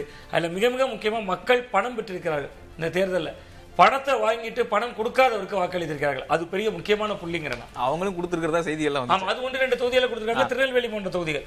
ஆனா பரவலாக கொடுக்கல. நீங்க தமிழ்நாடு முழுவதும் 234 தொகுதிக்கும் ஒரு விஜய் 234 தொகுதிக்கும் அறிமுகம். அதை விட முக்கியமான அறிமுகம் 234 தொகுதிகளுக்கு திமுக கொடுத்த பணம் ஒவ்வொரு வீடுகளுக்கும் கொடுக்கப்பட்டது. அவங்ககிட்ட தான் அந்த கட்டமைப்பு இருக்கு. தாவேக்காட்ட அந்த கட்டமைப்பு இல்லை. அந்த கட்டமைப்பை எல்லாம் மீறி மக்கள் ஓட்டு போட்டிருக்காங்கன்னா இந்த தேர்தலோடு பிஜேபி அரசியல் முடிவுக்கு வருகிறது. பிஜேபியை வைத்து ஆடக்கூடிய எதிர் அரசியல் முடிவுக்கு வருகிறது. பணத்தை கொடுத்தா மக்கள் ஓட்டு போட்டுருவாங்கிற பண அரசியல் முடிவுக்கு வருது. ஓகே, விஜய் முக்கியமான பாயிண்ட். நான் மீண்டும் அங்கேயே வரேன். விஜய் ஆட்சி அமைக்கணும். இப்போதைக்கு 108 தொகுதிகள், இப்போ ஈவினிங் வர ஒரு 110, 12 அப்படின்னு இருக்குன்னு வச்சுங்களேன். ஆனா பெரும்பான்மைக்கு இன்னும் சில தொகுதிகள் தேவைப்படும். தாவேகாவுக்கு முக்கியமான குறியாக எந்த கட்சி இல்ல, அது காங்கிரஸ் தன்னாலே போவாங்களோன்னு எனக்கு தோன்றுகிறது. சரி, 6 தொகுதிகள் அவர்கள் இப்பொழுது முன்னிலையில் இருக்காங்க. கிட்டத்தட்ட அது என்ன ஆகும்னா 2029 தேர்தலை கணக்கில் வைத்து அவர்களுக்கு தமிழகத்தில் களமாடுவதற்கு ஒரு முகம் தேவை. அந்த முகம் விஜயாக இருக்கலாம்னு காங்கிரஸே அந்த வண்டியில் ஏறலாம். வாலண்டியரா இவருக்கு எந்த நிபந்தனையும் எங்களுக்கு இல்லை. இவ்வளவு நாள் ஆட்சியில் பங்கு அதிகாரத்தில் பங்கு கேட்ட காங்கிரஸ் கேட்க மாட்டாங்களா? கேட்கவே வேண்டாம், எங்களுக்கு 29 கூட்டணியில் சேர்த்தால் போதும்னு போக வாய்ப்பு இருக்கு. நான் அப்படிதான் பாக்குறேன். இந்த 6 பேரை வச்சுட்டு 6 பேரை 3 பேரை மந்திரியாக்குன்னு சொன்னா விஜயும் அதற்கு சம்மதிக்க மாட்டார். முதல்ல நீங்க காங்கிரஸ் நடைய கட்டுங்க. ஏன்னா உண்மையான காங்கிரஸ் தொண்டர்கள் தன் பக்கம் தான் இருக்காங்கன்னு ஒரு ஓட்டுல நிரூபித்து காட்டியிருக்கிறார். நீங்க கிள்ளியூர்ல வாங்கியிருக்காரு, காங்கிரஸ் கோட்டை தான் கிள்ளியூர். நான் அதை தான் அந்த தொகுதியை ஏன் உதாரணம் எடுக்கிறேன்னா, நீங்க அந்த தொகுதியோட வரலாறு பார்த்தீங்கன்னா தெரியும். நாடு விடுதலை அடைந்த நாள்ல இருந்து இதுவரை காங்கிரஸ் தவிர யாருமே ஜெயிச்சே கிடையாது. அங்க தாவேக்கா முன்னிலே காங்கிரஸ் 2வது இருக்கு. அப்ப உண்மையான காங்கிரஸ் தொண்டர்கள் ஓட்ட விஜய் எடுத்திருக்காரு. அப்ப காங்கிரஸ் தானாக போய் வண்டியில இறங்குற. அந்த வண்டியில ஏறதுக்கு காரணம் தமிழக சட்டமன்ற தேர்தல்ங்கிற ரதத்தை ஓட்டுறதுக்கு இல்ல. அவருடைய கணக்கு 29ல நமக்கு மீண்டும் ஒரு மதசார்பற்ற அடி அப்படிங்கக்கூடிய ஒரு முத்திரையோட மு.க. ஸ்டாலின் அவர்களை முன்னிலைப்படுத்தி தேர்தலை சந்திச்சா விஜய் தனியா இருந்து 20 தொகுதி எடுத்துட்டாருன்னா காங்கிரஸுக்கு எதிர்க்கட்சி தலைவர் இருக்கே கூட கிடைக்குமான்னு சந்தேகம். ஃபார்முலா அப்பயும் அப்ளை ஆகும்ல. அது தேசிய அரசியலுக்கான தேர்தல் இல்ல. ஆமா, தேசிய அரசியலுக்கான தேர்தல், மாநில அரசியலுக்கான தேர்தல், அது ஒரு புள்ளியில இருக்கட்டும். போட்டியிட்டவர்கள் எல்லாம் முன்னாள் அமைச்சர்கள்ங்க. திமுக சரி, எதிர்த்து களமாடிய அதிமுக இருந்தவங்களும் முன்னாள் அமைச்சர்கள். அந்த தொகுதியில் எப்படி தாவேக்கா ஜெயிக்குது? நீங்க விஜயின் ஒரு கூட்டம் உருவாக்கியிருக்காருல, அந்த கூட்டத்துக்கு மோடி, ராகுல் காந்தி, இவர் பிரதமர், அவர் எதிர்கட்சி தலைவர், எந்த புள்ளியும் தெரியாது. அந்த புள்ளிக்கு தெரிஞ்ச ஒரே ஒரு விஷயம் விசில் சின்னம் விஜய். அதுதான் இந்த ரிசல்ட் நம்ம காட்டுது. 29 ஐயோ மோடி வரக்கூடாது, இனிமேல் அந்த அரசியல் இல்ல தமிழ்நாட்டில். அப்ப காங்கிரஸ் தன்னை தற்காத்துக் கொள்ள வேண்டும் என்றால் எந்த நிபந்தனையும் இல்லாம இந்த 6 பேரும் போய் ஒட்டணும். அப்படி ஒட்டுனா கிட்டத்தட்ட 108 என்பது ஒரு 114 ஆகும். ஒருவேளை அதிமுக கூட்டணி இருக்கிற பாமக எதிர்நிலைப்பாடு எடுத்தா, பாமக ஏற்கனவே எந்த நிபந்தனையும் இன்றி திமுகவை கூட்டணிக்குள்ள இருந்தபோது ஆதரிச்சால இருக்கல. சோ அதிமுக இல்லாத ஒரு அணியாக அவர் ஆட்சி அமைக்கிறது கூட சாத்தியம்தான். அது இல்லாம இல்ல. பட் இந்த எண்ணிக்கை ஒரு 100 என்கிற எண்ணவுல தொட்டா அதிமுகவினுடைய உதவி அவருக்கு தேவைப்படலாம். சார் ராம்கி சார், தாவேகா தான் அதிமுக வாக்குகளை அதிகமாக பிரிக்க போறது அப்படின்னு சொன்னாங்க. தாவேகா அதிமுக வாக்குகளை தான் பிரிக்கும் அப்படின்னு சொன்னாங்க. ஆனா இப்போ பார்க்கும்போது வாக்குகளை குறைவாக அதிகமாக வேணா பிரிச்சிருக்கலாம். ஏன்னா வாக்கு சதவிகிதம், வாக்கு எண்ணிக்கை அப்படின்றத பொறுத்தவரை திமுக முன்னாடி தான் இருக்கு. அது எப்படி கிரவுண்ட்ல எப்படி ரிஃப்ளெக்ட் ஆயிருக்கு? வாக்குகள் அதிகமாக பிரிஞ்சது அதிமுகவுக்கு, ஆனா அதிகமான தொகுதிகள் திமுக விட அதிகமான தொகுதிகள் பெற்றிருக்கிறது அதிமுக. இந்த கணக்கு எப்படி புரிஞ்சுக்கிறது? நான் ஆரம்பத்துல இருந்து அதை பல விவாதங்களை மறுத்திருக்கேன். அதிமுக வாக்குகளை விஜய் பிரிப்பார், ஆனா அந்த அளவுக்கு பிரிக்க மாட்டார். கம்பேர் டு திமுக கூட்டணியும் தாவேகா இது நாம் தமிழர் அளவுக்கு அவ்வளவு கடுமையா பிரிக்க மாட்டார். ஏன்னா அவங்க அதிமுக கூட்டணியில் இருக்கிற அதிமுக பாமக ரெண்டுமே உறுதியான கட்டமைப்பு உள்ள வாக்குகள். அதனால அதை அங்கேயே அது விஜய்க்கு மடைமாறுவதற்கு வாய்ப்புகள் குறைவுன்னு பல விவாதம் சொல்லியிருக்கேன். இன்னைக்கு ரொம்ப கிளியரா தெரியுது, விஜய் அவர்கள் எல்லா கட்சியிலிருந்து தன்னுடைய வாக்குகளை பிரிச்சிருக்காரு. சரி, இப்பயும் நீங்க எண்கள் எடுத்து பாத்தீங்க அப்படின்னா அதிமுகவுக்கு தான் அதிகமான வாக்குகள் குறைவாக இருக்கு. ஆனா அதிகமான தொகுதிகளில் முன்னாடி இருக்காங்க, அவ்வளவுதான். சரி, நீங்க பாருங்க, அப்போ ஃபைனல் பார்த்துட்டு நம்ம சொல்லுவோம். ஆனால் இன்னைக்கு இதுக்கு மேலே பர்சன்டேஜ் கணக்கு ஒன்றும் முக்கியம் இல்லை, சீட்டு தான் ரொம்ப முக்கியம். பட் இருந்தாலும் பார்ப்போம் பர்சன்டேஜ். ஆனால் திரும்ப நான் சொல்றேன், அதாவது இன்னைக்கு அதிகமான திமுக கூட்டணியோட வாக்குகளை தான் அவர் ஸ்லாஷ் பண்ணி அவ்வளோ கம்ப்ளீட்டாக எடுத்திருக்காரு. ஏன்னா அவருக்கான நகர்ப்புற வாக்காளர்கள், சிறுபான்மை வாக்குகள் இது எல்லாமே அவருக்கு கம்ப்ளீட்டாக மாறி இருக்குது. அதனால அது பெரிய அளவு கை கொடுத்துருக்குது. இப்போ நீங்கள் இந்த இதை இப்போ நீங்கள் இதிலே ரொம்ப முடிவு பண்ணலாம். எப்படின்னா, இப்போ ஒரு ஹங்க அசம்பிளி இருக்குது. இப்போ அது யார் நோக்கி போக போகிறார் அப்படின்னு சொன்னால், நிச்சயமாக 107 இடத்துல இருக்க இன்னொரு 10 இடங்கள் அவருக்கு தேவைப்படும். பாமக 5 இடத்துல இருப்பாங்க, காங்கிரஸ் 5 இடங்கள். காங்கிரஸ் நண்பர் சொன்ன மாதிரி அவங்க நேரம் கிளம்பி பனையூர் போயிருப்பாங்க எல்லாரும். ஸோ அதனால அவங்க நிச்சயமாக வண்டியில் ஏறிடுவாங்க. இல்ல, அவர் தாவேகா வேட்பாளர்களை தான் பாதுகாக்கணும் அப்படின்னு சொன்னாரு. காங்கிரஸ் வேட்பாளர் தான் பாதுகாக்கணும். அவங்க யார் சத்தியமதி போகணும் வரமாட்டாங்க, நிச்சயமா அவங்க பனையூர்ல தான் போய் நிற்பாங்க. சரி, அதனால காங்கிரஸ் தயாராக இருக்கும். பாமகவுக்கும் அன்புமணி அவர்கள் ஆரம்பத்திலே அன்புமணி அவர்கள்லாம் அதே பக்கத்து வீட்டுக்காரர் பனையூர் அவர் கூட்டணி போறாலாம் பேசியிருந்தாங்க. அதனால பாமக கூட வருவது வாய்க்கல. ரெண்டாவது, இந்த 2 பேரும் போதுமா, அப்படி போட்டா அப்படி அந்த அந்த அந்த அரசு உறுதியாக நிற்குமா அப்படிங்கிற சந்தேகம் இருக்குது. நீங்க அதிமுக போன்ற எந்த சொன்னா 6+5 11 தேவை 11 அவ்வளவுதான். அப்படின்னா நாளைக்கு அது தமிழ்நாடு போன்ற மாநிலங்களுக்கு அது சரியான ஒரு ஆரோக்கியமான சூழலை கொண்டு போகாதது. ஒரு உறுதியான ஒரு மாற்று சக்தி விஜய்க்கு தேவை. சாய்ந்து கொள்ள ஒரு திடமான தோள்கள் தேவை விஜய்க்கு. அது வந்து அதிமுக தர முடியும்னு நினைக்கிறேன். ஏன்னா அதிமுக ஆதரவுங்கும் போது அவருக்கு ஒரு பெரிய, ஆனா தாவேகா தான் ஆட்சி அமைக்கணும், தாவேகா முதல்வர் வேட்பாளர் விஜய் தான் சொல்லி தான் அவங்க கேட்டிருக்காங்க. அதனால விஜய் முதல்வர் ஆகிறது தான் சரியான நியாயம், அதுல வந்து மாற்று கருத்து இல்லை. ஆனா தாவேகா ஆட்சி அமைப்பதற்கு அதிமுகவை நோக்கி செல்வார்கள் நினைக்கிறேன். அதிமுக ஆட்சி இருந்தால் அது வந்து அவர்களுக்கும் நல்லது, தமிழ்நாட்டுக்கும் நல்லது. தமிழ்நாட்டுடைய வளர்ச்சிங்கிறது இதே ரேஷியோவில் போகிறதுக்கு வாய்ப்பு இருக்குது. இல்லை நம்ம யாராவது சொல்லுவாங்க, இல்லைங்க இது புதுசாக வந்திருக்குங்க, நீங்கள் புது மாற்று சக்தி, திராவிட கட்சிகளுக்கு நீங்கள் மாற்றாக வந்துட்டீங்க, அதனால நீங்கள் திமுகவையும் சேர்த்துக்காதீங்க அதிமுகவையும் சேர்த்துக்காதீங்கன்னு சொல்லி இவர் போய் காங்கிரஸையும் பாமகவுடைய ஆதரவை கேட்டார்னா அப்போ வந்து அந்த அந்த அரசுங்கிறது திரும்ப ஒரு நிலையில்லாத அரசாக தான் இருக்கும். அதனால தமிழ்நாட்டுக்கு தான் ஆபத்துன்னு நான் பார்க்குறேன். ஓகே, திரு சுவாமிநாதன் எல்லோரும் சொன்னாங்க 100-200 வாக்குகள் கூட வித்தியாசங்கள் இருக்கும், வெற்றி தோல்வியை தீர்மானிக்கலாம் அப்படின்னு சொன்னாங்க. ஆனா இப்போ இருக்கிற சூழலை பார்க்கும்போது கிட்டத்தட்ட முன்னிலையில இருக்கிறதெல்லாம் 1000-2000 அப்படின்றதுலாம் முன்னிலையில இருக்கு. ஆனா திமுக இவ்வளவு பெரிய கூட்டணி அமைச்சாங்க, எந்த இடத்துல ஒர்க் அவுட் ஆகல? தேமுதிக உள்ள கொண்டு வந்தது, அது இந்த கேஸ்ட் அரித்மெட்டிக் அந்த ஸ்ட்ராட்டஜி எதுவுமே ஒர்க் ஆகலையா? ஆமா, இல்ல திமுக நான் தொடர்ந்து சொல்லிட்டு இருக்கேன், திமுகவினுடைய தொடர் வெற்றிகளுக்கு 2019, 21, பாஜக எதிர்ப்பு மட்டும், பாஜக எதிர்ப்பினால் மட்டும்தான் திமுக ஜெயிக்குது. நீங்க திமுகவுக்கு தனிப்பட்ட செல்வாக்கு இல்லைங்க தமிழ்நாட்டுல. நான் தொடர்ந்து சொல்றேன், இதை நான் வந்து தொடர்ந்து ஊடக விவாதங்கள்ல தொடர்ச்சியா சொல்லிருக்கேன். 19, 21, 24 அந்த தேர்தல் கட்டமைப்பை பாருங்களேன். மோடி உள்ள வந்துருவாரு, பாஜக உள்ள வந்துரும், பாஜக எதிர்ப்பு. நான் என்ன சொல்றேன், பாஜகவை காட்டி நீங்க சிறுபான்மையினர் ஓட்டை மட்டும் வாங்கல. தமிழ்நாட்டில் 2024 நாடாளுமன்ற தேர்தலில் பாஜக எடுத்தது 18% ஓட்டு தான். அப்ப 82% பேர் பாஜக வெளியில தானே இருக்கான். நீங்க அது இந்துக்களா இருக்கலாம், கிறிஸ்தவர்களா இருக்கலாம், இஸ்லாமியர்களா இருக்கலாம், எந்த மதமா இருக்கலாம், எந்த ஜாதியா இருக்கலாம். தமிழ்நாட்டை பொறுத்தவரை 82% பேர் பாஜகவுக்கு எதிரான ஓட்டு. அந்த ஓட்டை திமுக ஒருங்கிணைத்தது, ரொம்ப சிறப்பாக ஒருங்கிணைத்தாங்க. இந்த தேர்தலில் பாஜக ஆதரவாலையும் இல்லை, எதிர்ப்பாலையும் இல்லை. அதனாலதான் திமுகவால சோபிக்க முடியல. இந்த முறை மட்டும் களத்துக்கு விஜய் வராம இருந்திருந்தா திமுக 200 இடங்கள் ஜெயிச்சிருப்பாங்க. ஒவ்வொரு தேர்தலையும் திமுக வேண்டுமா வேணாமா அப்படின்றது விவாதமாக இருக்கும். ஆனா இந்த தேர்தல விஜய் வேண்டுமா வேண்டாமா அதுதான் நான் தொடர்ந்து சொல்றேன். இந்த தேர்தல் களம் என்பது விஜய் திமுக வேணாம் அப்படின்றது விவாதமாக இல்லையா? இல்லவே இல்லை. நீங்க திமுக வந்து இன்னைக்கு விஜய் வரலன்னு வச்சுக்கோங்க அரசியல் களத்துக்கு, அதிமுக இவ்வளவே வந்திருக்காது. நீங்க அரசு மேல ஆன்டி இன்கம்பன்சி உருவானதா உருவாக்கப்பட்டதா? எடப்பாடி பழனிசாமி அவர்கள் வீட்டு வரி உயர்வு, சொத்து வரி உயர்வு, மின்கட்டண உயர்வு, கிட்னி திருட்டு எல்லாத்துக்கும் எதிராக சட்டமன்றத்தில் பேசினார், வெளியில மக்கள் மன்றத்தில் பேசினார். எத்தனை பேர் கவனிச்சாங்க? ஆனா விஜய் வெளியில வந்தார்னா ஒரு சனிக்கிழமையில அவ்வளவு பேர் டிவியை போட்டு உட்கார்ந்து இருந்தாங்களே. அப்ப அது விஜய் அலை, விஜய் தான் உருவாக்குறாரு அரசுக்கு எதிரான ஒரு மனநிலையை. திமுக ஒரு தீய சக்திங்கிறார், அதை மக்கள் நம்புறாங்க. அந்த விஜய்க்கு கிடைத்த வெற்றி தான் அதிமுகவையும் காப்பாத்துச்சுங்க. திரு ராம்கி, இறுதியாக ஒரு கேள்வி, இந்த தேர்தலை நீங்க எப்படி பாக்குறீங்க? நீங்க நிறைய தேர்தல்களை பார்த்திருப்பீங்க, எந்த இடத்துல இந்த தேர்தல் மாறுபடுது?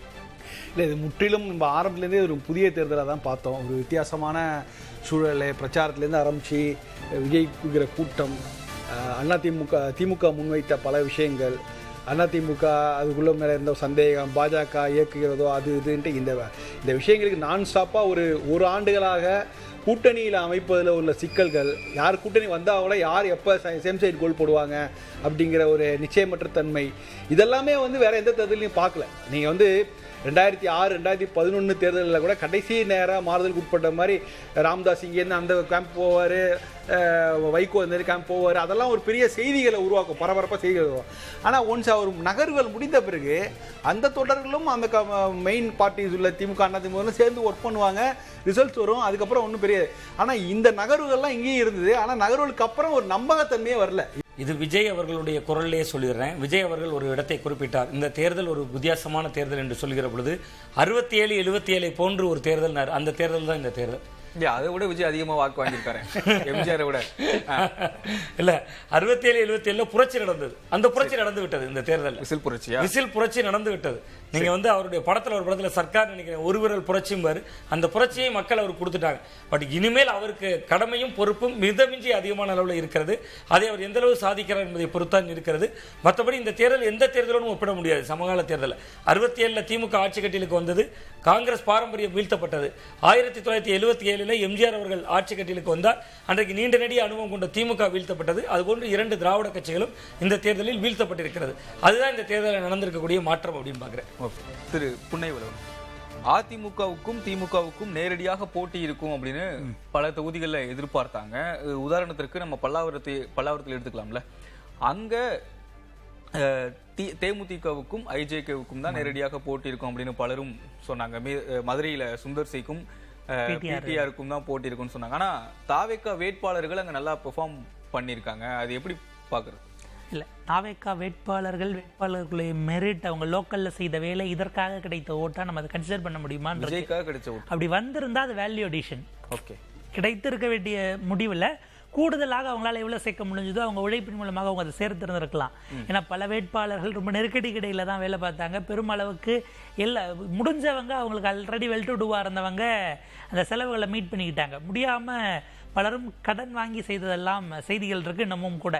அப்போ அந்த இடத்துல விஜய் அப்படிங்கிறதும் அந்த விசில் என்கிற சின்னம், இது இரண்டை தான் அவங்க யூஎஸ்பியாக கொண்டு போய் சேர்த்து இதை சாத்தியப்படுத்தி இருக்கிறார்கள் நம்ம பார்க்க வேண்டியிருக்கு.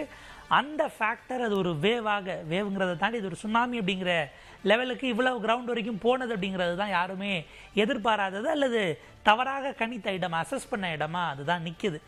அது அந்த கிரெடிட் அப்படிங்கிறத இவங்க ரெண்டு பேரும் உழைத்தது அப்போ குறைவாக இருக்கா, இல்லை பேச வேண்டிய விஷயங்களை பேசாமல் விட்டதனுடைய நீட்சியாக இன்னைக்கு இந்த ரிசல்ட்டுக்கு வந்து நிற்கிறாங்களா? இப்போ பார்க்குறோம், நம்ம எலெக்ஷன் கமிஷனுடைய வெப்சைட்டில் பார்க்கும்போது அஃப்கோர்ஸ் செகண்ட் லார்ஜஸ்ட் பார்ட்டியாக திமுக வருது, 58 வரைக்கும் போயிருக்கு, அதிமுக 51. இப்போ அடுத்து இருக்கக்கூடிய நேரத்தில் யார் எதிர்கட்சி அப்படிங்கிற இடத்துக்கு செகண்ட் லார்ஜஸ்ட் பார்ட்டி தான் போகணும். அப்போ அந்த இடத்துக்கான போட்டியாக இன்னைக்கு திமுகவும் அதிமுகவும் இருக்கக்கூடிய சூழல் தான் இப்போ நம்ம அவுட்கமாக பார்க்க வேண்டியிருக்கு. இப்போ இதற்கு யார் காரணம்? நீங்கள் விஜய் அவருடைய செல்வாக்கு, அவருடைய வெற்றி, இதெல்லாம் அவருக்கான மெரிட் சைடில். இன்னொரு சைடு உங்களுடைய பலவீனமாக இருந்ததை நீங்கள் அசஸ் பண்ணாமல் விட்டுட்டீங்களா என்று ரெண்டு பார்ட்டிஸ் கன்வென்ஷனலாக இங்கே அரசியலில் இருக்கக்கூடிய பார்ட்டிஸை நம்ம கேட்க வேண்டியிருக்கு. ஓகே, இதில் நீங்கள் கவனிச்சிங்களா? இப்போது தாவேகா முன்னணியில் இருக்கிற தொகுதிகளில் அந்த முதலிடத்திற்கும் இரண்டாவது இடத்திற்குமான அந்த வித்தியாசம் அப்படின்றதே 14,000, 31,000, 10,000, 49,000, 61,000 இப்படியெல்லாம் இருக்கு. 100-200 வாக்குகள் தான் வெற்றி தோல்வியை தீர்மானிக்கும் மும்முனை போட்டி அப்படின்றதுனால அப்படின்னு சொல்லிட்டு இருந்தோம். ஆனா அதையெல்லாம் தாண்டி ஆயிரக்கணக்கில் 10,000, 15,000, 60,000 அளவுல வெற்றி தோல்வி அமைஞ்சிருக்கே. இல்லை, அது அந்த இடம் தான் நம்ம கணிக்க தவறியது அப்படிங்கிற இடத்தை நான் சொல்றேன். என்னன்னா இந்த வெற்றி வாய்ப்பு அப்படிங்கிறது இப்போ இதில் திமுக அதிமுகவோட மற்ற கட்சிகள் எல்லாம் ரொம்ப பெரிய அடி வாங்கியிருக்காங்கங்கிற ஒரு விஷயத்தை நம்ம பார்க்க வேண்டியிருக்கு. ஏன்னா இந்த சுனாமி அப்படின்ற வேகத்தில் இது போகும்போது இவங்களுடைய எக்ஸிஸ்டன்ஸே இன்னைக்கு கிரைசிஸை நோக்கி நகர்ந்துருக்கிறது. அடுத்து என்னென்னு திமுக அதிமுகவோட மற்ற கட்சிகள் இருக்காங்க இல்லையா, அவங்க தனித்து நிற்பதற்கு ஏதோ ஒரு வகையில் இன்னும் வளர வேண்டிய கட்சிகளாக இருக்கக்கூடியவர்களுக்கு ஒரு பெரிய நெருக்கடியாகவும் போயிருக்கு. நம்ம பார்க்கக்கூடியது இந்த எண்ணிக்கை சொல்லக்கூடியதுன்னா அது வந்து அக்ராஸ் செக்ஷன் கட் பண்ணியிருக்கு.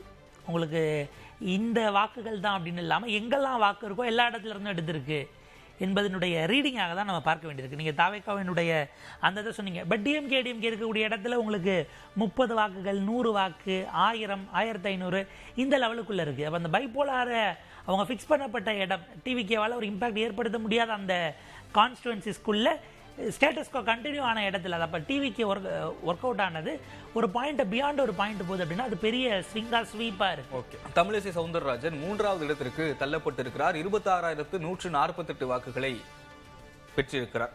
அவர் ஒரு விஷயம் சொல்றாங்க, விஜய் அலை இல்ல, இது திமுக எதிர்ப்பு அலை. இந்த உரையாடல் இங்கிருந்து போலாம். விஜய் அலையா இல்ல திமுக எதிர்ப்பு அலையா? திமுகவுக்கு எதிர்ப்பு அலை இருந்திருக்கிறது என்பது உண்மை. ஆனால் அந்த அலையை நான் கேபிட்டலைஸ் பண்ணிக்கிறேன் என்று செய்து காட்டிய இடத்தில் விஜய் இருக்கிறார். இப்போ நம்முடைய நண்பர்கள் கேட்ட கேள்வி இருக்கு இல்லையா டாக்டர் தமிழிசைட்ட, அப்போ உங்களுக்கு கூட ஓட்டு போட்டிருக்கலாம்ல அப்படிங்கிற ஒரு பாயிண்ட் இருக்கு. நம்ம இந்தியாவில் ஃபர்ஸ்ட் பாஸ் போல் சிஸ்டத்தில் முதல்ல வரவங்க ஒன்றும் 50.1% வாங்கி ஜெயிக்கிறவங்க இல்லை. எந்த ஒரு கட்சிக்கும் அதற்கான எதிர்ப்பு வாக்கு அதை விட கூடுதலாகத்தான் இருக்கும். அந்த எதிர்ப்பு வாக்குகளை ஒருமுகப்படுத்துகிற இடம், இண்டெக்ஸ் ஆஃப் அப்போர்ச்சுனிட்டிங்கிற தியரி படி ஒருமுகப்படுத்தினால் வெற்றிங்கிறது தியரட்டிக்கலி சாத்தியம். ப்ராக்டிக்கலி சாத்தியப்படுத்துறது அப்படிங்கிற இடம் தான் ஒரு தலைவர் நான் தான் அதனுடைய முகம்னு தன்னை நிறுத்தி கொள்வது, அல்லது அதை நிறுத்துவதற்கு அவர் தொடர்ந்து என்னென்ன முயற்சிகளை மேற்கொள்கிறார் அப்படிங்கிற இடத்துல இருந்து நீங்கள் அதை பார்க்கணும். இப்போ உதாரணத்துக்கு 91-96 அன்னைக்கு மிகப்பெரிய அளவுக்கு எண்ணிக்கையும் திமுகவுக்கு கிடையாது. பட் அந்த அரசியலில் முன்னெடுத்து சென்றது அப்படின்னா வைகோ அதிமுகவை மிக கடுமையாக அந்த காலகட்டத்தில் எதிர்த்தாரு, சுப்பிரமணியன் சாமி பண்ணிட்டு இருந்தாரு, வாழப்பாடி ராமமூர்த்தி இவங்க எல்லாம் பண்ணாங்க. ஆனால் தமாக உடைஞ்சு வந்த நேரம் கலைஞர் அவர்கள் அதை எப்படி அறுவடை பண்ணிக்கிட்டாருங்கிறது இருக்கு இல்லையா. அன்னைக்கு ஜெயலலிதா அவர்களுக்கான எதிர்ப்பலையின் காரணமாக அவ்வளோ பெரிய வெற்றியை திமுக பெற்றதானா, திமுகவால் அதை சாத்தியப்படுத்த முடியும், இந்த ஆட்சியை அகற்ற முடியும் என்கிற நம்பிக்கையை அன்றைக்கு கலைஞரும் மூப்பனாரும் அதுக்கு வேல்யூடா ரஜினியுடைய வாய்ஸும் சாத்தியப்படுத்துன்னு நம்ம ரீட் பண்ணோம்னா திமுக இங்கே பல விஷயங்களை குவாலிட்டேட்டிவாக அல்லது குவான்டிடேட்டிவாக ஏதோ வகையில் சாமானியர்களை கன்வின்ஸ் பண்ண தவறு இருக்கு. அவங்க செஞ்சதாக சொல்லக்கூடிய விஷயங்களை கூட கிரவுண்ட் வரைக்கும் கொண்டு போனாங்களா, அதில் எதன் காரணமாக மக்களுக்கு இந்த அயற்சி வந்தது, இந்த அரசு தொடர வேண்டாம் அப்படின்னு அவங்க நம்பினதுக்கு இல்லை முடிவெடுத்ததுக்கு என்ன காரணம், இதெல்லாம் திமுக செக் பண்ணாமலே விட்டுருச்சு, அதை சென்ஸ் பண்ணாமலே விட்டுருச்சுங்கிறது அவங்க தரப்பு. வேண்டாம்ங்கிற முடிவுக்கு மக்கள் வந்துட்டாங்க. வர வைப்பதற்கு விஜய் ஒரு முயற்சியை செய்திருக்கிறார். அவர் செஞ்சது போதாதுங்கிறது தான் இப்போவும் எனக்கு இருக்கக்கூடிய வாதமாக இருக்குது. அவருடைய உழைப்பு, அவருடைய கேம்பெயின் ஸ்டைல் இதெல்லாம். ஆனால் அது இங்கே இருக்கக்கூடிய இன்னைக்கு அவருக்கு வாக்களித்திருக்கக்கூடிய மக்களுக்கு கன்வின்சிங்காக இருந்திருக்கு.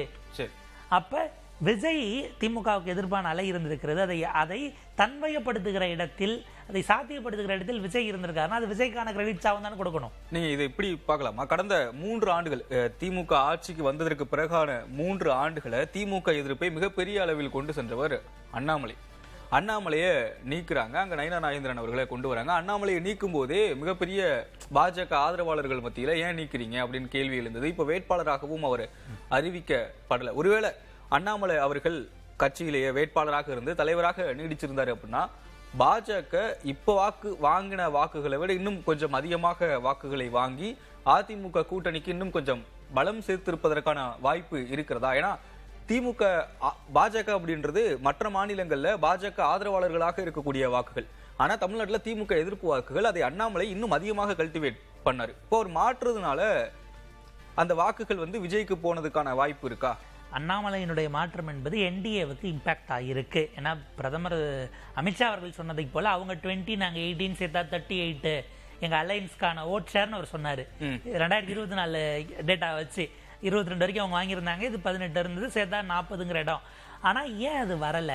ஏன்னா அண்ணாமலை திமுக அதிமுக எதிர்ப்பை பேசி அந்த 18% கொண்டு வந்து ரீச் பண்ணாரு. ஒண்ணு, அந்த தேர்தலில் டிடிவி அவர்களை மேடையில் வச்சுக்கிட்டு அவர் எலெக்ஷன் ரிசல்ட் வந்த பிறகு அதிமுக அண்ணன் கையில் வந்துடும் அப்படிங்கிற அளவுக்குலாம் அவர் பேசினாரு. டிஎம்கே எதிர்ப்புக்கான அந்த வாக்கை அவர் கல்டிவேட் பண்ணி வச்சதை அண்ணாமலை ரிப்ளேஸ் பண்ணதன் மூலம் அந்த வாக்காளர்கள் அடுத்தது யார் இன்னும் ஸ்ட்ராங்கா 2 பேரும் எதிர்க்கிறாங்கன்னு பார்க்குற இடத்துக்கு ஆட்டோமேட்டிக்காக போனாங்க. டெல்லி டெய்லிங்க அவங்கள அந்த மதில் மேல் புனையை கொண்டு போய் அமர்த்தி வச்சது அப்படிங்கிறது அண்ணாமலையை ரிமூவ் பண்ண பிறகு அந்த வாக்காளர்கள் எங்க போலான்னு யோசிக்கும் போது தான் யார் இருக்கிறதுல ஸ்ட்ராங்கா திமுக அதிமுக 2 பேரும் எதிர்க்கிறாங்க அப்படிங்கிற இடத்துக்கு போயிருக்கிறாங்க. நம்ம அந்த சங்க பார்த்தோம்னா வழக்கமாக சட்டமன்ற தேர்தலில் 25% திமுக அதிமுக எதிர்ப்பாக இருந்திருக்கும். இதையும் எடுத்துவிட்டு இவங்க 2 பேருடைய கோர் ஓட்டுல இருந்து எடுத்ததன் காரணமாகத்தான் இப்படியான ஒரு ரிசல்ட் நம்மளால உணர முடிகிறது. அப்ப எல்லா செக்ஷனையும் அவர் கன்வின்ஸ் பண்ணியிருக்கிறார்.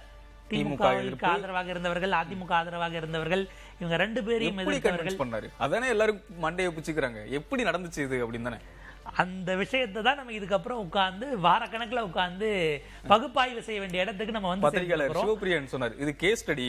எலெக்ஷன் முடிஞ்சதுக்கு அப்புறமா ஒவ்வொருத்தங்களும் மண்டையை பிடிச்சிட்டு எங்க என்ன நடந்ததுன்னு பாப்பாங்க. அப்படி இதுல என்னன்னா அவங்க கன்வின்ஸ் ஆனாங்களாங்கிறத தாண்டி ஏன் நான் அவர் பண்ணுவாரு இல்லைன்னு இப்ப நான் நம்பி போடுறேங்கிறது அப்புறம் எனக்கு இவங்க வேணாம், இப்போதைக்கு வேண்டாம், கொடுத்துட்டு வேண்டாம்னா நான் திரும்ப மாத்திட்டு போறேன். எனக்கு அது ஒரு விஷயம் சொல்லுவாங்க, நான் தவறாக ஒரு முடிவு எடுப்பதற்கு எனக்கு உரிமை இல்லையான்னு ஒரு தியரி வைப்பாங்க. நீங்க ஆக்சுவலா நம்ம எக்ஸாம்ஸ் எல்லாம் நெகட்டிவ் மார்க்கிங் வைக்கிறாங்க இல்லையா, அந்த கல்ச்சரை எதிர்த்து பண்ணும்போது ஆர்கியூ பண்ணும்போது ஒரு கேள்வியை நான் தவறா எடுத்தா நீ எப்படி சரியானதுல இருந்து குறைப்பீங்க அப்படிங்கிற மாதிரி நீங்க வாக்காளர்களையும் நீங்க எடுத்துட்டீங்க அப்படின்னா அது நேரடியா இன்னொருத்தருடைய ஆட்சி அப்படின்னா நாங்க மாத்திட்டு போறோம். அது அப்படிதான் நாங்க ரியலைஸ் பண்ணா நீங்க எங்களுடைய பார்வைக்கு தெரியுது, நாங்க இன்டெலெக்சுவலா அதை நாங்க பாக்குறோம் என்று சொன்னால் நான் கன்வின்ஸ் ஆகல, நான் வேண்டான்னு முடிவு எடுக்கிறேன். கன்வின்ஸ் பண்ண நீங்க ட்ரை பண்ணீங்க, நான் கேட்க விரும்பல அப்படின்னா நான் முடிவெடுக்கிற இடத்துல இருக்கேன், நான் எடுத்துட்டு போறேங்கிற ஒரு இடத்திலிருந்து வாக்காளர்கள் இதை நகர்த்தி இருக்கிறாங்க. விஜய் வந்ததும் எல்லாம் உடனடியாக மாறிடும்னு நம்புறவங்க ஒரு செக்ஷன் இருக்கலாம். எது மாறலனாலும் ஒரு புது ஆள் ஒருவேளை இது பெட்டரா இருந்துட்டா அந்த ரிஸ்கை நான் ஏன் எடுக்கக்கூடாது?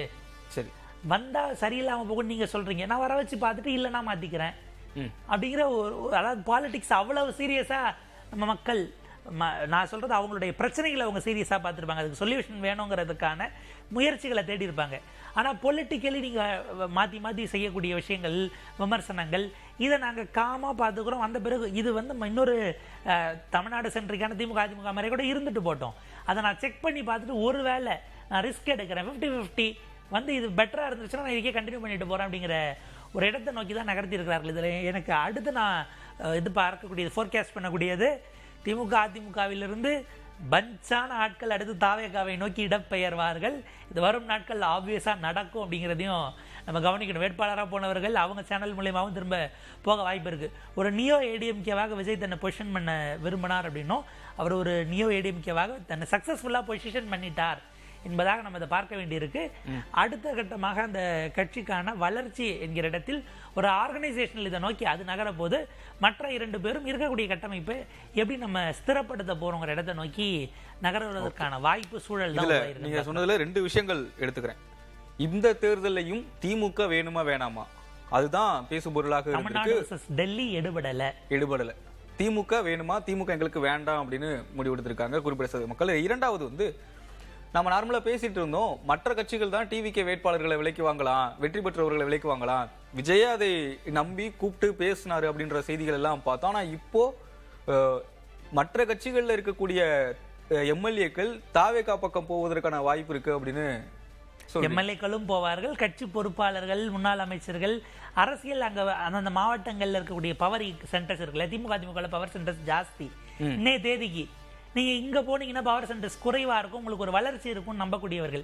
இளைஞர்களும் போவாங்க, எம்எல்ஏக்கள் ஆகிறவர்களும் ஆப்வியஸா அந்த எரோஷன் நடக்கும். எங்கனாலும் சபாநாயகராக ஆளுங்கட்சியை சேர்ந்தவர் உட்காருகிற போது எதிர்கட்சியில் இருக்கிறவர்கள் கட்சி லைனை கிராஸ் பண்ணி ஆதரவு கொடுப்பது என்பது நிச்சயமாக நடக்கும்.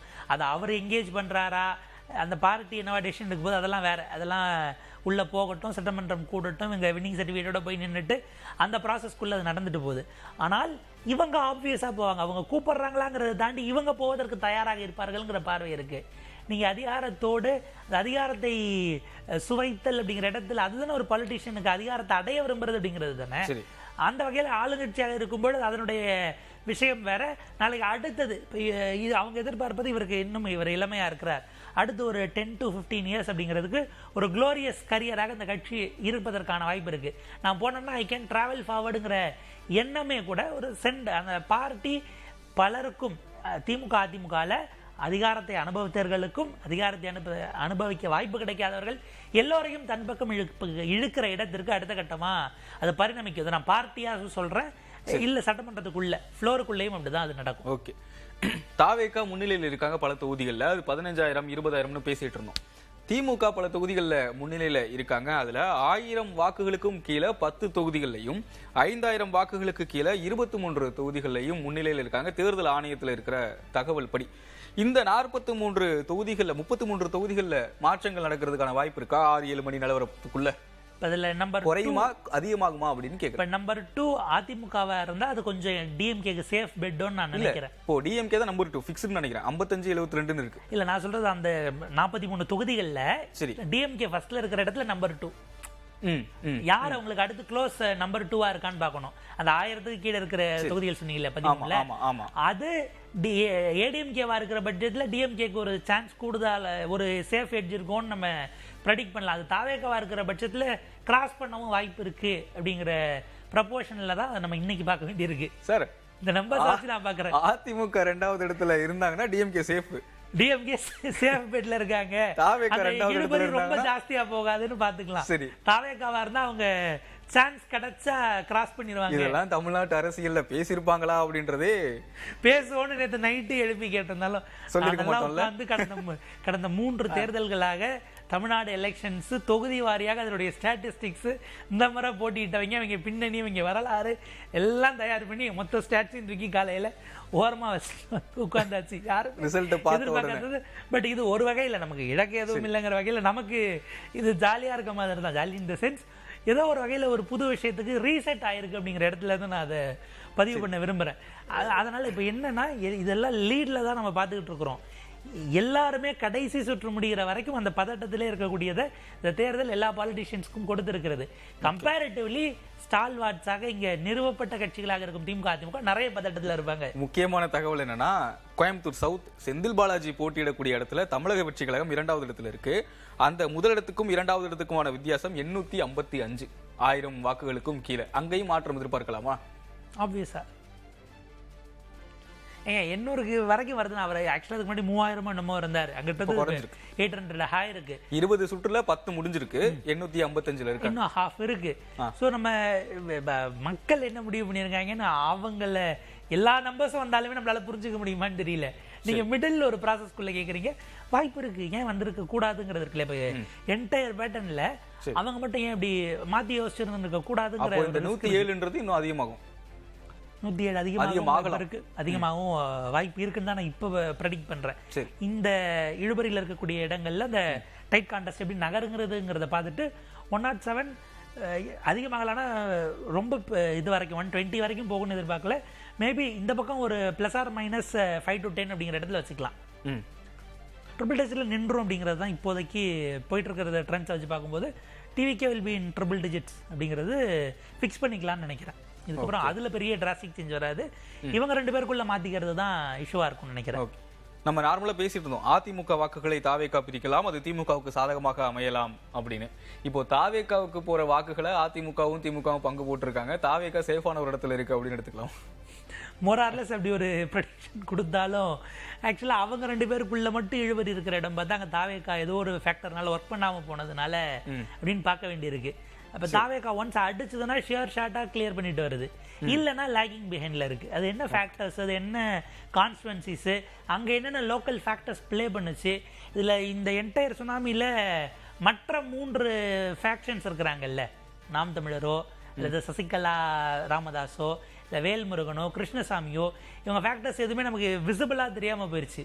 அவங்க இன்டர்னலி எதுவும் இந்த சின்ன சின்ன இழுபறிகள் அவங்களோட ரோல் இருக்கான்னு நம்ம இல்ல இருக்கு. சசிகலா அவர்கள் பரப்புரை மேற்கொண்ட பல இடங்கள்ல அதிமுக பின்னடைவை சந்திக்கிறதுக்கான காரணமாக இருக்கிறது. அவங்களும் 1000-2000 வாக்குகள் வாங்கியிருக்காங்களா. உதாரணத்துக்கு ஜீவிதா நாச்சியார் அவர்களுக்கு சசிகலா அவர்கள் பரப்புரை மேற்கொண்டது பெரிய அளவுல பேசப்பட்டது. அந்த தொகுதியில ஜீவிதா நாச்சியாருக்கு கொஞ்சம் வாக்குகள் அதிகமானதுனால அதிமுக கூட்டணி பின்னடைவை சந்திச்சது அப்படின்றதையும் நம்ம பாக்குறோம்ல. இதுல எங்க சிக்கல்னா, சசிகலா பிரிச்ச வாக்குகளை சேர்த்திருந்தாலும் தாவேக்கா விட அவங்க கூட வாங்கியிருப்பாங்களான்னு ஒரு விஷயம் இருக்கு. பட் ஸ்டில் அவங்க ஒரு ஸ்பாய்லர்ஸ் போட்டு இது பண்ணியிருக்கிறாங்க. இப்ப கடந்த முறை எப்படி அமமுக வாங்கிய வாக்குகள் அப்படியே சேர்ந்திருந்தால் இந்த 21 சீட்டு ஷியர் ஷாட்னு சொன்னமோ, அந்த மாதிரி ஒரு ப்ரெடிக்ஷனை டிவிக்கு கொடுக்கறதுக்கு இந்த மாதிரி வாய்ப்பே கொடுக்கலங்கிறது தான். அவங்களுடைய வேவுக்கு முன்னாடி இது ரொம்ப நெக்லிஜிபிளா இக்னோர் செய்யக்கூடிய அளவுக்கான அந்த கோஷன்ட் அது மாறி போச்சுன்னு நம்ம பார்க்க வேண்டியிருக்கு. ஓகே, 234 தொகுதிகளுக்கான தற்போதைய முன்னிலை நிலவரம். தமிழக வெற்றி கழகம் 108 தொகுதிகளிலும், திமுக 71 தொகுதிகளிலும், அதிமுக 55 தொகுதிகளிலும் முன்னிலையில் இருக்கிறது. இதுல நாம் தமிழர் கட்சியை பத்தி நம்ம பேசியாகணும். சீமானவர்கள் பல இடங்கள்ல பரப்புரை மேற்கொண்டாங்க. அரசியல் விமர்சகர்கள் பலரும் சொன்னது, இந்த முறை சீமான் 2-3 தொகுதிகள்லையாவது வெற்றி பெறணும் அப்படின்னு சொன்னாங்க. ஆனா ரொம்ப ரொம்ப கீழே போனதுனால போயிருக்காங்க அப்படின்றது. கடந்த முறை எடுத்த வாக்கு சதவீதத்தை விட இந்த முறை தொடலை அப்படின்றது முக்கியமான ஒன்றா பார்க்கப்படுது. ஏறத்தாழ 1/3 அல்லது half of the oats erode ஆன மாதிரி தான் இந்த காலகட்டத்தில் தெரியுது. ஆக்சுவலாக மார்னிங்ல இருந்தே காரைக்குடியில் டிவிக்கு பிரபு ஒரு கிளியர் எட்ஜ் எடுத்ததான் நம்ம பார்க்க முடிஞ்சது. இத்தனைக்கு அவர் போட்டியிட தொகுதியில் அது அங்கே ஒரு ஸ்ட்ராங் கண்டஸ்டான்னு வச்சுக்கோங்க. நீங்கள் மாங்குடியோ அல்லது தேர்போகி பாண்டியோ பிரபு சீமான் அப்படின்னும்போது ரொம்ப டைட்டாக போகணும்னு எதிர்பார்க்கப்பட்டது. பட் அங்கேயே ஒரு கிளியர் எட்ஜ் அப்படிங்கிறது வந்தது.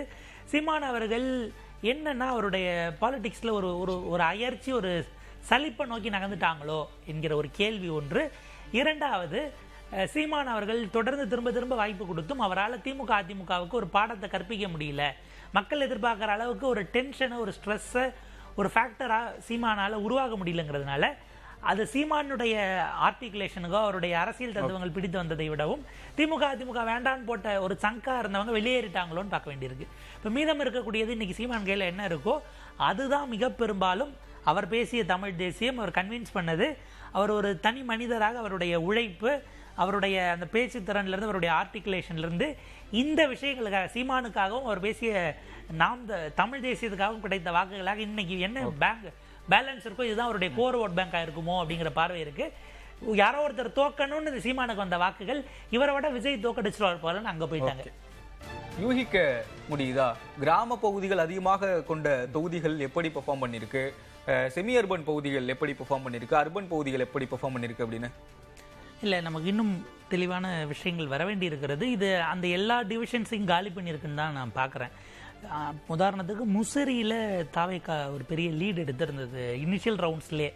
நம்ம அப்படி ஒரு செமி அர்பனாகவும் நீங்கள் அதை எடுத்துக்க முடியாது அப்படிங்கிற இடம் இருக்குது. இது எல்லாவற்றையும் தாண்டி விஜய் ஏதோ ஒரு நம்பிக்கையை விதைத்திருக்கிறார். அந்த காமன் ஓட்டர்ஸ்க்கு கன்வின்ஸ் ஆகிருக்காங்கங்கிறது தான் திமுக அதிமுக சென்ஸ் பண்ணாமல் விட்ட இடமாக மாறி நிற்கிறது. உங்களுக்கு ரூரல் அர்பன் டிவைட் அப்படிங்கிறது இன் ரியாலிட்டியில் இருந்தாலும் கூட வாக்காளர்களாக அவங்களை கன்சால்டேட் பண்ண முடியும் அப்படிங்கிற ஒரு ஃபினாமினா இந்த தேர்தலில் நடந்திருக்கிறது. சிவபிரியன் சார் சொன்ன மாதிரி இது ஒரு ப்ராப்பரான கேஸ் ஸ்டடி, நீண்ட நாட்களுக்கு நம்ம உட்கார்ந்து பார்க்க வேண்டிய கேஸ் ஸ்டடி. களத்துக்கு போயிட்டு வந்துட்டு ரிப்போர்ட்டர்ஸ் டிலைட் அப்படின்னு அந்த அளவுக்கான இது இருக்கிறது அப்படின்னு முசிறியை குறிப்பிட்டிருந்தீங்க. முசிறியில தமிழக வெற்றி கழகம் தான் முன்னிலையில் இருக்கிறது, கிட்டத்தட்ட 16,000 வாக்குகள் வித்தியாசத்துல. ஆனா நீங்க நோட் பண்ண முடியுதா, சேலம் தெற்கு வடக்கு மேற்கு எதுவா இருந்தாலும் சரி, மதுரை தெற்கு வடக்கு மத்திய இந்த மாதிரி இருந்தாலும் சரி, செமி அர்பன் பகுதியில தாவேக்கா நல்லாவே பெர்ஃபார்ம் பண்ணியிருக்கு. அங்க இளம் வாக்காளர்கள் அதிகமாக வந்ததும் ஒரு காரணமாக பார்க்கப்படுகிறது. ஆனா பெரும்பாலான கிராம பகுதிகள் இருக்கக்கூடிய தொகுதிகளில் திமுகவும் அதிமுகவும் தான் முன்னிலையில இருக்காங்க. ஓரளவுக்கு கன்வென்ஷனலாக இருக்கக்கூடிய வாக்காளர்களை வழக்கமாக அவங்க எப்படி டீல் பண்ணுவாங்களோ அப்படியே டீல் பண்ணது அந்த இடத்துல அவங்களுக்கு கை கொடுத்துருக்கு கிராம பகுதிகளில் அப்படின்னு நம்ம பார்க்க வேண்டியிருக்கு. அதாவது அவங்க வழக்கமாக என்ன செய்வாங்களோ எலெக்ஷன்ஸ்க்கு அந்த ஒர்க்கை செஞ்சாலே அங்கே கம்பேரிட்டிவ்லி அவங்களுக்கு ஒரு குஷன் அங்கே உருவாயிருக்கும் நம்ம பார்க்க. அர்பன் பகுதிகள் என்ன பண்ணிருக்கணும், அர்பன் பகுதிகளில் அவங்க இன்னும் மெட்டிகுலஸாக வேற விதத்தை இதை முதல்ல அவங்க இப்படி ஒன்று வரப்போதுனே அவங்க கணிக்கலைங்கிற இடம் இருக்குல்ல, என்ன பண்ணியிருக்கணுங்கிறதாண்டி நீங்கள் வர கணிச்சிருந்தா தான் அதாவது அதுக்கு என்ன செஞ்சுருக்க முடியுங்கிறது இருக்குது. இப்போ நீங்கள் அடிப்படையில் ரொம்ப போகிற போக்கில் அவங்கெல்லாம் பொலிட்டிக்கல் பெரும்பாலும் ஓட்டே போட வர மாட்டாங்கிறதோட நீங்கள் அவங்களை நெக்லெக்ட் பண்ணிட்டீங்களா?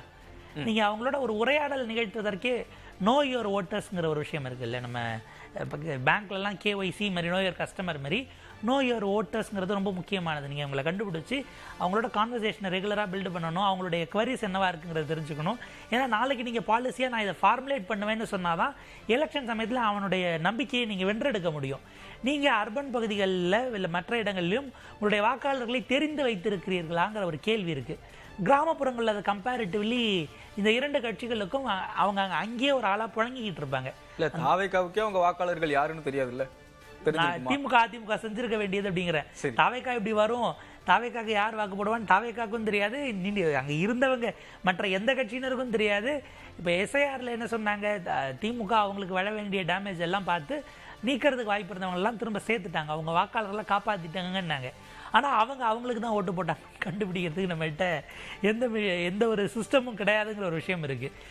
அப்போ இது எதனால் நடந்துச்சு அப்படிங்கிறத என்ன பிரச்சனைனா, கடந்த 3 தேர்தல்களாக ஜெயித்தவர்களும் சரி வெற்றி வாய்ப்பு பறிகொடுத்தவர்களும் சரி, நான் சொல்கிறது 19, 21, 24 இந்த 3 தேர்தல்களாக அவங்க அதை டைசெக்ட் பண்ணவே இல்லை. வெற்றி பெற்றதற்கான காரணம் அப்படின்றது ஏதோ ஒரு வகையில் வந்துருச்சுன்னா, ஏன்னா நீங்கள் அதுலேயே சில தவறுகள் வந்திருந்திருக்கலாம், அந்த தவறின் காரணமாக இன்னும் பெரிய வெற்றியாக வர வேண்டியது வராமல் போயிருந்திருக்கலாம். நீங்கள் அதோட அங்கே நிப்பாட்டிட்டீங்க. இங்கே அடுத்த கட்டத்துக்கு நீங்கள் கொண்டு போகாமல் அதிமுக விட்டது அப்படிங்கிறதும் ஒரு தவறாக போச்சு.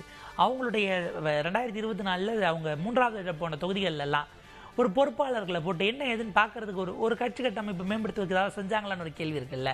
அப்போ இவங்க லெத்தார்ஜிக்காக இருந்துட்டாங்க, அல்லது விஜய ரொம்ப குறைத்து மதிப்பிட்டதனுடைய விளைவாகத்தான் இந்த இந்த முடிவுகள் வந்திருக்கிறதோ அப்படின்னு பார்க்க வேண்டியிருக்கு. காலையில் தலைமை அலுவலகங்களில் எல்லாம் திமுக அதிமுகவில் பந்தல்கள் எல்லாம் போடப்பட்டது, அது காலையிலே 11 மணிக்கு பிறகு பந்தல்கள் அகற்றப்பட்டதையும். கொளத்தூர் தொகுதியில் முதலமைச்சர் மு.க. ஸ்டாலின் பின்னடைவில் இருக்கிறார். கிட்டத்தட்ட 9,000 வாக்குகள் வித்தியாசத்தில் பின்னடைவை சந்தித்திருக்கிறார். பிடிஆர், சுந்தர்சி, ராயபுரம் தொகுதியில் போட்டியிட்ட ஜெயக்குமார், ரகுபதி, கீதா ஜீவன், அமைச்சர்கள் பலரும் தோல்வி முகத்தை நோக்கி சென்று கொண்டிருக்கிறதை பார்க்கிறோம். முன்னாள் அமைச்சர்கள், தற்போதைய அமைச்சர்கள் போன்ற பலரும் தோல்வி முகத்திற்கு சென்று கொண்டிருப்பதை நம்மால் பார்க்க முடிகிறது. எனக்கு முதலமைச்சர் மு.க. ஸ்டாலின் பின்னடைவில் இருக்காருங்க நம்பவே முடியல.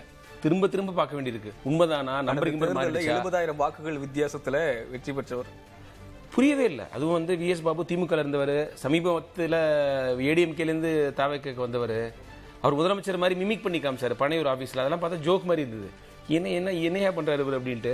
பட் அவர் ஜெயிக்க போகிறாரு அப்படிங்கிறதுலாம் பயங்கரமான ஒரு ஷாக்குங்க. அது அதாவது மோஸ்ட் ஷாக்கிங் ரிசல்ட்னு சொல்லலாம் தமிழ்நாடு எலெக்ஷன் ஹிஸ்ட்ரியிலே. ஏன்னா திரு ஸ்டாலின் ரெண்டே முறை தான் தோத்துருக்கிறாரு. 84, 91 2 முறையும் அவர் தோத்தது கே ஏ கிருஷ்ணசாமி கிட்ட, ஏடிஎம்கே சேர்ந்த கே ஏ கிருஷ்ணசாமி கிட்ட. அதை தவிர்த்து அவர் தோத்ததே கிடையாது. அதுவும் இந்த சூழ்நிலையில் குளத்தூருக்கு நிறையா செஞ்சிருக்காருன்னு சொல்கிறாங்க. இது இப்போ மக்களுடைய மனநிலையை காமிக்குது. அவங்க ஏதோ ஒரு முடிவில் இருந்திருக்கிறாங்க, அதை நம்ம தான் கேஜ் பண்ணல. அவங்க இந்த மாதிரி ஒரு சலிப்போடையும் இந்த மாதிரி ஒரு அலுப்போடையும் இருந்திருக்காங்கிறது நம்மளால கணிக்க முடியல. இன்ஃபேக்ட் வந்து பத்திரிகையாளர்களுக்கே ஒரு பெரிய இன்ட்ராஸ்பெக்ஷன் நினைக்கிறேன். ஏடிஎம்கே சுய பரிசோதனை செய்யணும், டிஎம்கே போடணும்னு சொல்றதுக்கு முன்னாடி பத்திரிகையாளர்களே போனோம். நானே வந்து என்ன சொன்னேன்னா, திமுக ஜெயிக்கும், விஜய் தவிர்க்க முடியாத சக்தியாக ஆவார், ஏடிஎம்கே கட்சியை காப்பாற்றதே கஷ்டம்னு சொல்லிட்டு இருந்தேன். இப்போ வந்து அந்த டைரக்ஷன்லேயே போகல. ஸோ அதனால I was wrong, I had no clue. இப்படி போக 99% கணிப்புகள் தவறாகி இருக்கு. ஒரே ஒண்ணு ஆக்சிஸ் மை இந்தியா, அவ்வளவுதான். பிரதீப் குப்தா தான் ஐன்ஸ்டீன், இந்தியாவோட ஆன்சர் டு ஐன்ஸ்டீன். அவர் அந்த அளவுக்கு அவர் வந்து அவரெல்லாம் கிண்டல் பண்ணிட்டு இருந்தாங்க. அவரை எல்லாருமே நீங்க என்னங்க சொல்றீங்க, சரியா கணிச்சிங்களா, அது இதுன்னு கேட்டுட்டு இருந்தாங்க. பட் அவர் பின்னிட்டார். அவர் யாருமே சொல்லாத ஒன்று சொல்லி அதை சக்சீட் பண்ணுறது தான் பெரிய விஷயங்க. யாருமே கணிக்க முடியாத ஒரு ரிசல்ட்டுங்க. அது வந்து நண்பர் நம்ம டிஜிட்டலில் கேட்டார், உங்களுடைய டிபார்ட்மெண்ட்டில் வந்து, சார் இது மாற்றம்னா நீங்கள் கணிக்கலைன்னா பரவாயில்ல, புரட்சி நடந்திருக்குது, அதை கணிக்காமல் விட்டீங்க. பத்திரிகையாளர்கள் வந்து சுய பரிசோதனை பண்ணிக்கணும்னு சொன்னார்.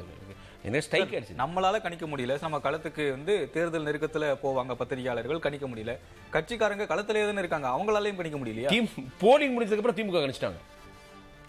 ஒரு பேச்சுமே இல்லையா, அன்யூஷுவலா இருந்தது. அந்த சைலன்ஸ் வந்து பெரிய சந்தேகத்தை கலப்புனது. எந்த விதமான உற்சாகமும் இல்லை. ஏன்னா அவங்க வந்து அந்த போலிங் வந்து முடிச்சுட்டு வெளில வரவங்களுடைய ரியாக்ஷன்லாம் தெரிஞ்சிருக்கும். திமுக ரொம்ப எக்ஸ்பீரியன்ஸ்டு கட்சி. விஜயுடைய ஆதரவு பலதரப்பட்ட மக்கள்கிட்ட இருந்ததுங்கிறதே யாருமே ரியலைஸ் பண்ணல. ஜென்சின்னு ஏமாத்திட்டு எல்லாரும் ஜென்சி பின்னாடி போனாங்க. அவருக்கு வந்து வயதான பெண்கள் வாக்களிச்சிருக்கிறாங்க, நகரத்தில் வாக்களிச்சிருக்கிறாங்க, படித்தவங்க வாக்களிச்சிருக்கிறாங்க, இவங்க பிராமின்ஸ் வாக்களிச்சிருக்கிறாங்க. நீங்கள் சொல்லவே முடியல, எல்லா செக்ஷன்லேருந்து எடுத்துருக்கிறாரு. அப்புறம் வந்து அதிமுக மேலே உள்ள அலுப்பு சலிப்புக்கு இவர் ஒரு கேட்டலிஸ்ட் மாதிரி ஆயிட்டார். இதுக்கு முன்னாடி விஜய் அளவுக்கு பவர்ஃபுல்லான பாப்புலரான லீடர் தமிழ்நாட்டில் தேர்ட் ஃப்ரண்ட்டை முன்னிறுத்தல. அப்புறம் அவர் தனியாக நின்னதே அவருக்கு ஒரு பெரிய ப்ளஸ் ஆயிடுச்சு. அவருக்கு வந்த பிரச்சனைகள், அதுக்கு வந்து திமுக காரணம் சொல்ல முடியாது, பர்சனல் பிரச்சனைகளுக்கு கூட மக்களுடைய அனுதாபம் கிடைச்சிது. நம்ம தான் இவருக்கு நிற்கணும், நம்ம அண்ணனுக்கு நம்ம தான் உறுதுணையாக இருக்கணும், பாவம் எவ்வளோ ப்ராப்ளத்தை ஃபேஸ் பண்ணுறாருன்னு மக்கள் நினைக்க ஆரம்பிச்சிட்டாங்க. அவர் வந்து நீங்க மகாபாரதத்தில் திரும்ப சொன்னார், நான் உங்களுக்காக நீதி கேட்டு வந்தேன், இப்போ நான் எனக்காகவும் நீதி கேட்கிறேன் அப்படின்னாரு. ஒரு எமோஷனலா அவர் டச் பண்ணிட்டாருன்னு தோணுது. ஒரே ஒரு கட்டுரையில ஒரு இடத்துல இந்த ஒரு லைன் இருந்தது, இப்ப இருக்கிற வாக்காளர்கள் கொள்கை, சித்தாந்தம், கட்சி இதையெல்லாம் தாண்டி முதலமைச்சர் கேண்டிடேட்டுக்கும் அந்த எம்எல்ஏ கேண்டிடேட்டுக்கும் தனக்கும் என்ன உறவு, என்ன ஆறா, என்ன கனெக்ஷன் இருக்கு, அதை வச்சுதான் வாக்களிக்கிறாங்க இப்ப இருக்கிற ஜெனரேஷன் அப்படின்னு போட்டிருந்தாங்க. ஆரம்பத்துல நான் பலர்கிட்டையும் கேட்டேன், அப்படிலாம் இல்ல அப்படின்னு சொன்னாங்க. இப்போ அது நிரூபணமா? கனெக்ஷன் என்ன, நமக்கும் அவருக்கு என்ன கனெக்ஷன், அதை வச்சுதான் ஓட்டு போடுறாங்க. அப்சல்யூட்லி. நான் ஆரம்பத்திலேருந்து சொல்லிக்கிட்டு இருக்கேன், இது வந்து ஒரு பிரசிடென்ஷியல் ஃபார்ம் ஆஃப் எலெக்ஷன் மாதிரி போகுது. விஜய் அதே மாதிரி தான் ஃப்ரேம் பண்ணாரு. நானா ஸ்டாலின் சாரான்னு கேட்டார்ல, அது வந்து அமெரிக்காவில் நடக்கிற மாதிரி பிரசிடென்ஷியல் ஃபார்ம் ஆஃப் எலெக்ஷன் தான் அது. நீங்க கேண்டிடேட்லாம் முக்கியமே கிடையாது, யாருன்னே தெரிய வேணாம். பல ஊர்களில் நீங்க தாவேக்காக்கு ஓட்டு போட்டவங்களை அவங்களுடைய வேட்பாளர் பேர் கேட்டால் சத்தியமா சொல்ல மாட்டாங்க, எழுதி வேணா தரேன். ஆயிரக்கணக்கான பேருக்கு தெரியாது. அவங்களுக்கு தெரிஞ்சது விஜய் முகம் விசில் சின்னம், விஜய் முகம் விசில் சின்னம், அதுக்காக போட்டிருக்கிறாங்க. இது வந்து இந்த தனி மனித வழிபாட்டுக்கு இந்தியாவில் தமிழ்நாட்டில் இருக்கிற வேல்யூவையும் காமிக்குது. அதை நீங்க டிஸ்கவுண்டே பண்ண முடியாது. ஆரம்பத்திலே தான் சொல்லிட்டு இருக்கு, விஜய் அரசியல் நம்ம ஏன் கவனிக்கணும்னா, அவர் பேசாத விஷயத்தை பேசணும், அரகுர அரசியல் பண்றாரு, ஆழமா பண்ணலங்கிறத பேசுறோம். ஆனால் அந்த வசீகர அரசியலுக்கு இருக்கிற அந்த வலிமையை நம்ம மறந்துடக்கூடாதுன்னு நான் சொல்லிக்கிட்டே இருக்கிறேன். அதனால நம்ம விஜய் ஃபேன் முத்திரையெல்லாம் குத்துனாங்க, அது ஓகே, நம்ம விஜய் கேள்வியும் கேட்டுக்கிட்டு இருக்கிறோம். பட் இந்த கரிஸ்மா ஜெயிச்சிருக்குங்க, விஜயுடைய பர்சனாலிட்டி ஜெயிச்சிருக்கு. நம்ம இதுல பாமக பத்தி பேசி ஆகணும் சார். அங்க அந்த பெல்ட்ல வடக்கு மண்டலத்துல அதிகமான தொகுதிகளில் அதிமுக முன்னிலையில் இருக்கக்கூடிய காட்சிகளை நம்மளால பார்க்க முடியுது. பெரும்பாலான தொகுதிகளில் தாவேக்கா தான் முன்னிலையில் இருக்காங்க. ஆனா அதிமுக ஒரு சில இடங்கள்ல தன்னுடைய ஹோல்டை வந்து இப்போ பிடிச்சிருக்கு. அதுக்கு பாமக முக்கியமான காரணம் அப்படின்னு. எக்ஸாக்ட்லி, அவங்க ரொம்ப தீவிரமா ஒர்க் பண்ணியிருக்காங்க. வடக்கு மாவட்டங்கள்ல ஏடிஎம்கேயோட கம்பேக் நான் எதிர்பார்க்கல. இப்போ பாமக உண்மையாக உழைச்சிருக்கிறாங்க, உறுதியாக உழைச்சிருக்கிறாங்க. அதுக்கு இன்னொரு முக்கியமான காரணம், தலித் வாக்குகள் விஜய்க்கு போயிடுச்சு. அது திமுக வரும்னு எதிர்பார்த்துட்டு இருந்தாங்க. அது திருமாவளவன் பயந்தா மாதிரியே ஏராளமாக விஜய்க்கு போயிருக்கு. அதனால அது திமுக கூட்டணி பின்னெழுத்துருச்சு. நான் வடக்கு மாவட்டங்கள் திமுகவுடைய கோட்டை. அது எம்ஜிஆர் ஜெயலலிதா இருக்கும்போதே ஸ்வீப்லாம் பண்ண மாட்டாங்க, கஷ்டத்தான் பட வேண்டியிருக்கும். டெல்டாக்கு அடுத்தபடியாக திமுக வலுவாக உள்ள மாவட்டங்கள் வடக்கு மாவட்டங்கள். அங்கே அவங்க பின்னடைவை சந்திச்சிருக்காங்கன்னா, ஏடிஎம்கே திரும்பி ஒரு கம்பேக் கொடுத்துருக்காங்கன்னா, அதற்கு காரணம் அவங்களோட கூட்டணி, அதுக்கப்புறம் விஜய் ஃபேக்டர் இல்லாமல் நம்ம எதுவுமே பேச முடியாது. ஒரு வருஷமா விஜய் இல்லாமல் நம்ம அரசியல் பேசல, முடிவு வந்ததுக்கப்புறம் விஜய் இல்லாமல் நம்ம எதுவும் பேச முடியாதுன்னு நினைக்கிறேன். ஓகே, அதில் வந்தவாசியும் ராணிப்பேட்டையும் மட்டும்தான் இப்போ வடக்கு மாவட்டத்தில் குறிப்பிட்டு சொல்லும்படியாக திமுக முன்னிலையில் இருக்காங்க 2 தொகுதிகளில். மற்ற தொகுதிகளில் பெரும்பாலும் அதிமுக முன்னிலையில இருக்கு. தென் தமிழ்நாட்டில் பெரும்பாலான இடங்களை திமுக மீண்டும் கைப்பற்றி இருக்காங்க. அந்த இடத்துல விஜய் ஃபேக்டர் ஏன் ஒர்க் ஆகல? வட தமிழ்நாட்டில் ஒர்க் ஆகுது, கொங்குல ஒர்க் ஆகுது, தென் தமிழ்நாட்டில் அதிகமான கிராமங்கள் இருக்கிறதுனாலயா? நீங்க அது இன்னும் சொல்ல முடியாது. ஒரு காஸ்ட் கூட ஒரு ரோல் ப்ளே பண்ணிருக்கலாம் தென் தமிழ்நாட்டில். பட் நீங்க அது வந்து இந்த அனாலிசிஸ் கொஞ்சம் டைம் வேணும். ஆச்சரியமா தான் இருக்கு. தென் தமிழ்நாட்டில் வந்து விஜய்க்கு வந்து ஒரு பெரிய அளவில் ஆதரவு இல்லைன்னு இருந்ததுன்னு சொன்னாங்க. பட் வந்து அது சீட்டா மாறல. நிறைய இடங்களில் வாக்குகள் வாங்கியிருக்காங்க. இப்போ தென் தமிழ்நாடு மதுரை நீங்க எடுத்துக்கலாம். மதுரையில் ஸ்வீப் பண்ணிட்டார். மதுரையில் வந்து ஒரு தொகுதியை விட்டு மற்றதெல்லாம் ஜெயிக்கிறார். செமி அர்பன் பகுதிகளில் தாவேகா பெரும் தாக்கத்தை ஏற்படுத்தியிருக்கு அப்படின்றது உண்மை. சென்னை போன்ற அர்பன் பகுதிகள், கோவை போன்ற செமி அர்பன், ஆமா நீங்க சொல்ற மாதிரி இப்போ கிராம பகுதிகளில் உங்களுக்கு ஒரு வீக்னஸ் இருக்குது.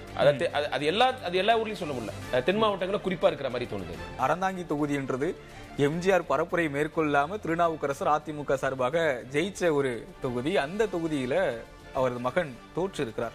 அங்க பிரச்சனை இருந்தது. திமுகவை சேர்ந்தவங்க வந்து அவருக்கு சரியா உழைக்கல, எங்களுக்கு அந்த தொகுதி வேணும்னு கேட்டிருந்தாரு. ஒவ்வொரு முறையும் நீங்க காங்கிரஸுக்கு கொடுத்துறீங்க, அவர் தோக்குறாரு ஜெயிக்கிறாரு, அவங்களுக்கு அந்த தொகுதி எழுதியா வச்சிருக்கிறீங்க, அவங்க அப்பா இருக்கும்போது தொடர்ந்து அவர் போட்டிட்டாரு, எங்களுக்கு வந்து அந்த தொகுதி கிடைக்காதா அப்படின்னு வந்து அவங்க கேட்டுட்டு இருந்தாங்க.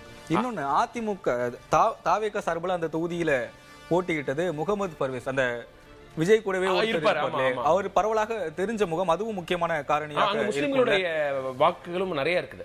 அதனாலதான் அங்க காங்கிரஸ் வந்து கோட்டையாக இருந்த ஒரு இடம். ஆனா வந்து திமுக அதை விரும்பல. அதாவது திருநாவுக்கரசு மேடையில வச்சுக்கிட்டு திமுகவோட முன்னாள் எம்எல்ஏ இது வருத்தப்பட்டு பேசினாரு. நாங்க உழைச்சிக்கிட்டே இருக்கிறோம், எங்களை கண்டுக்கவே மாட்டேங்கிறீங்க, எங்களுக்கு இந்த தொகுதியே கிடைக்க மாட்டேங்குது, நாங்க ஏன் உழைக்கணும், எங்களுக்கும் வந்து ஆசை இருக்காத, நாங்களும் எம்எல்ஏ ஆக வேண்டாமா ஏற்கனவே ஒரு முறை ஆயிருக்கிறாரு அவர். ஸோ அந்த பிரச்சனை இருந்தது. அப்புறம் காங்கிரஸோட ஜெல்லே ஆகலையே. கூட்டணியில் தகராறு, கூட்டணி தொகுதிகளை முடிவு பண்ணுறதுல தகராறு, எங்கே ஜெல்லா நாங்கள் திமுக கூட்டணி ஜெயிச்சிருந்தா கூட காங்கிரஸ் உடஞ்சி வெளில போகிற மாதிரி தான் இருந்தது. அந்த நிலைமை அவங்களுக்குள்ளார கெமிஸ்ட்ரியே இல்லை.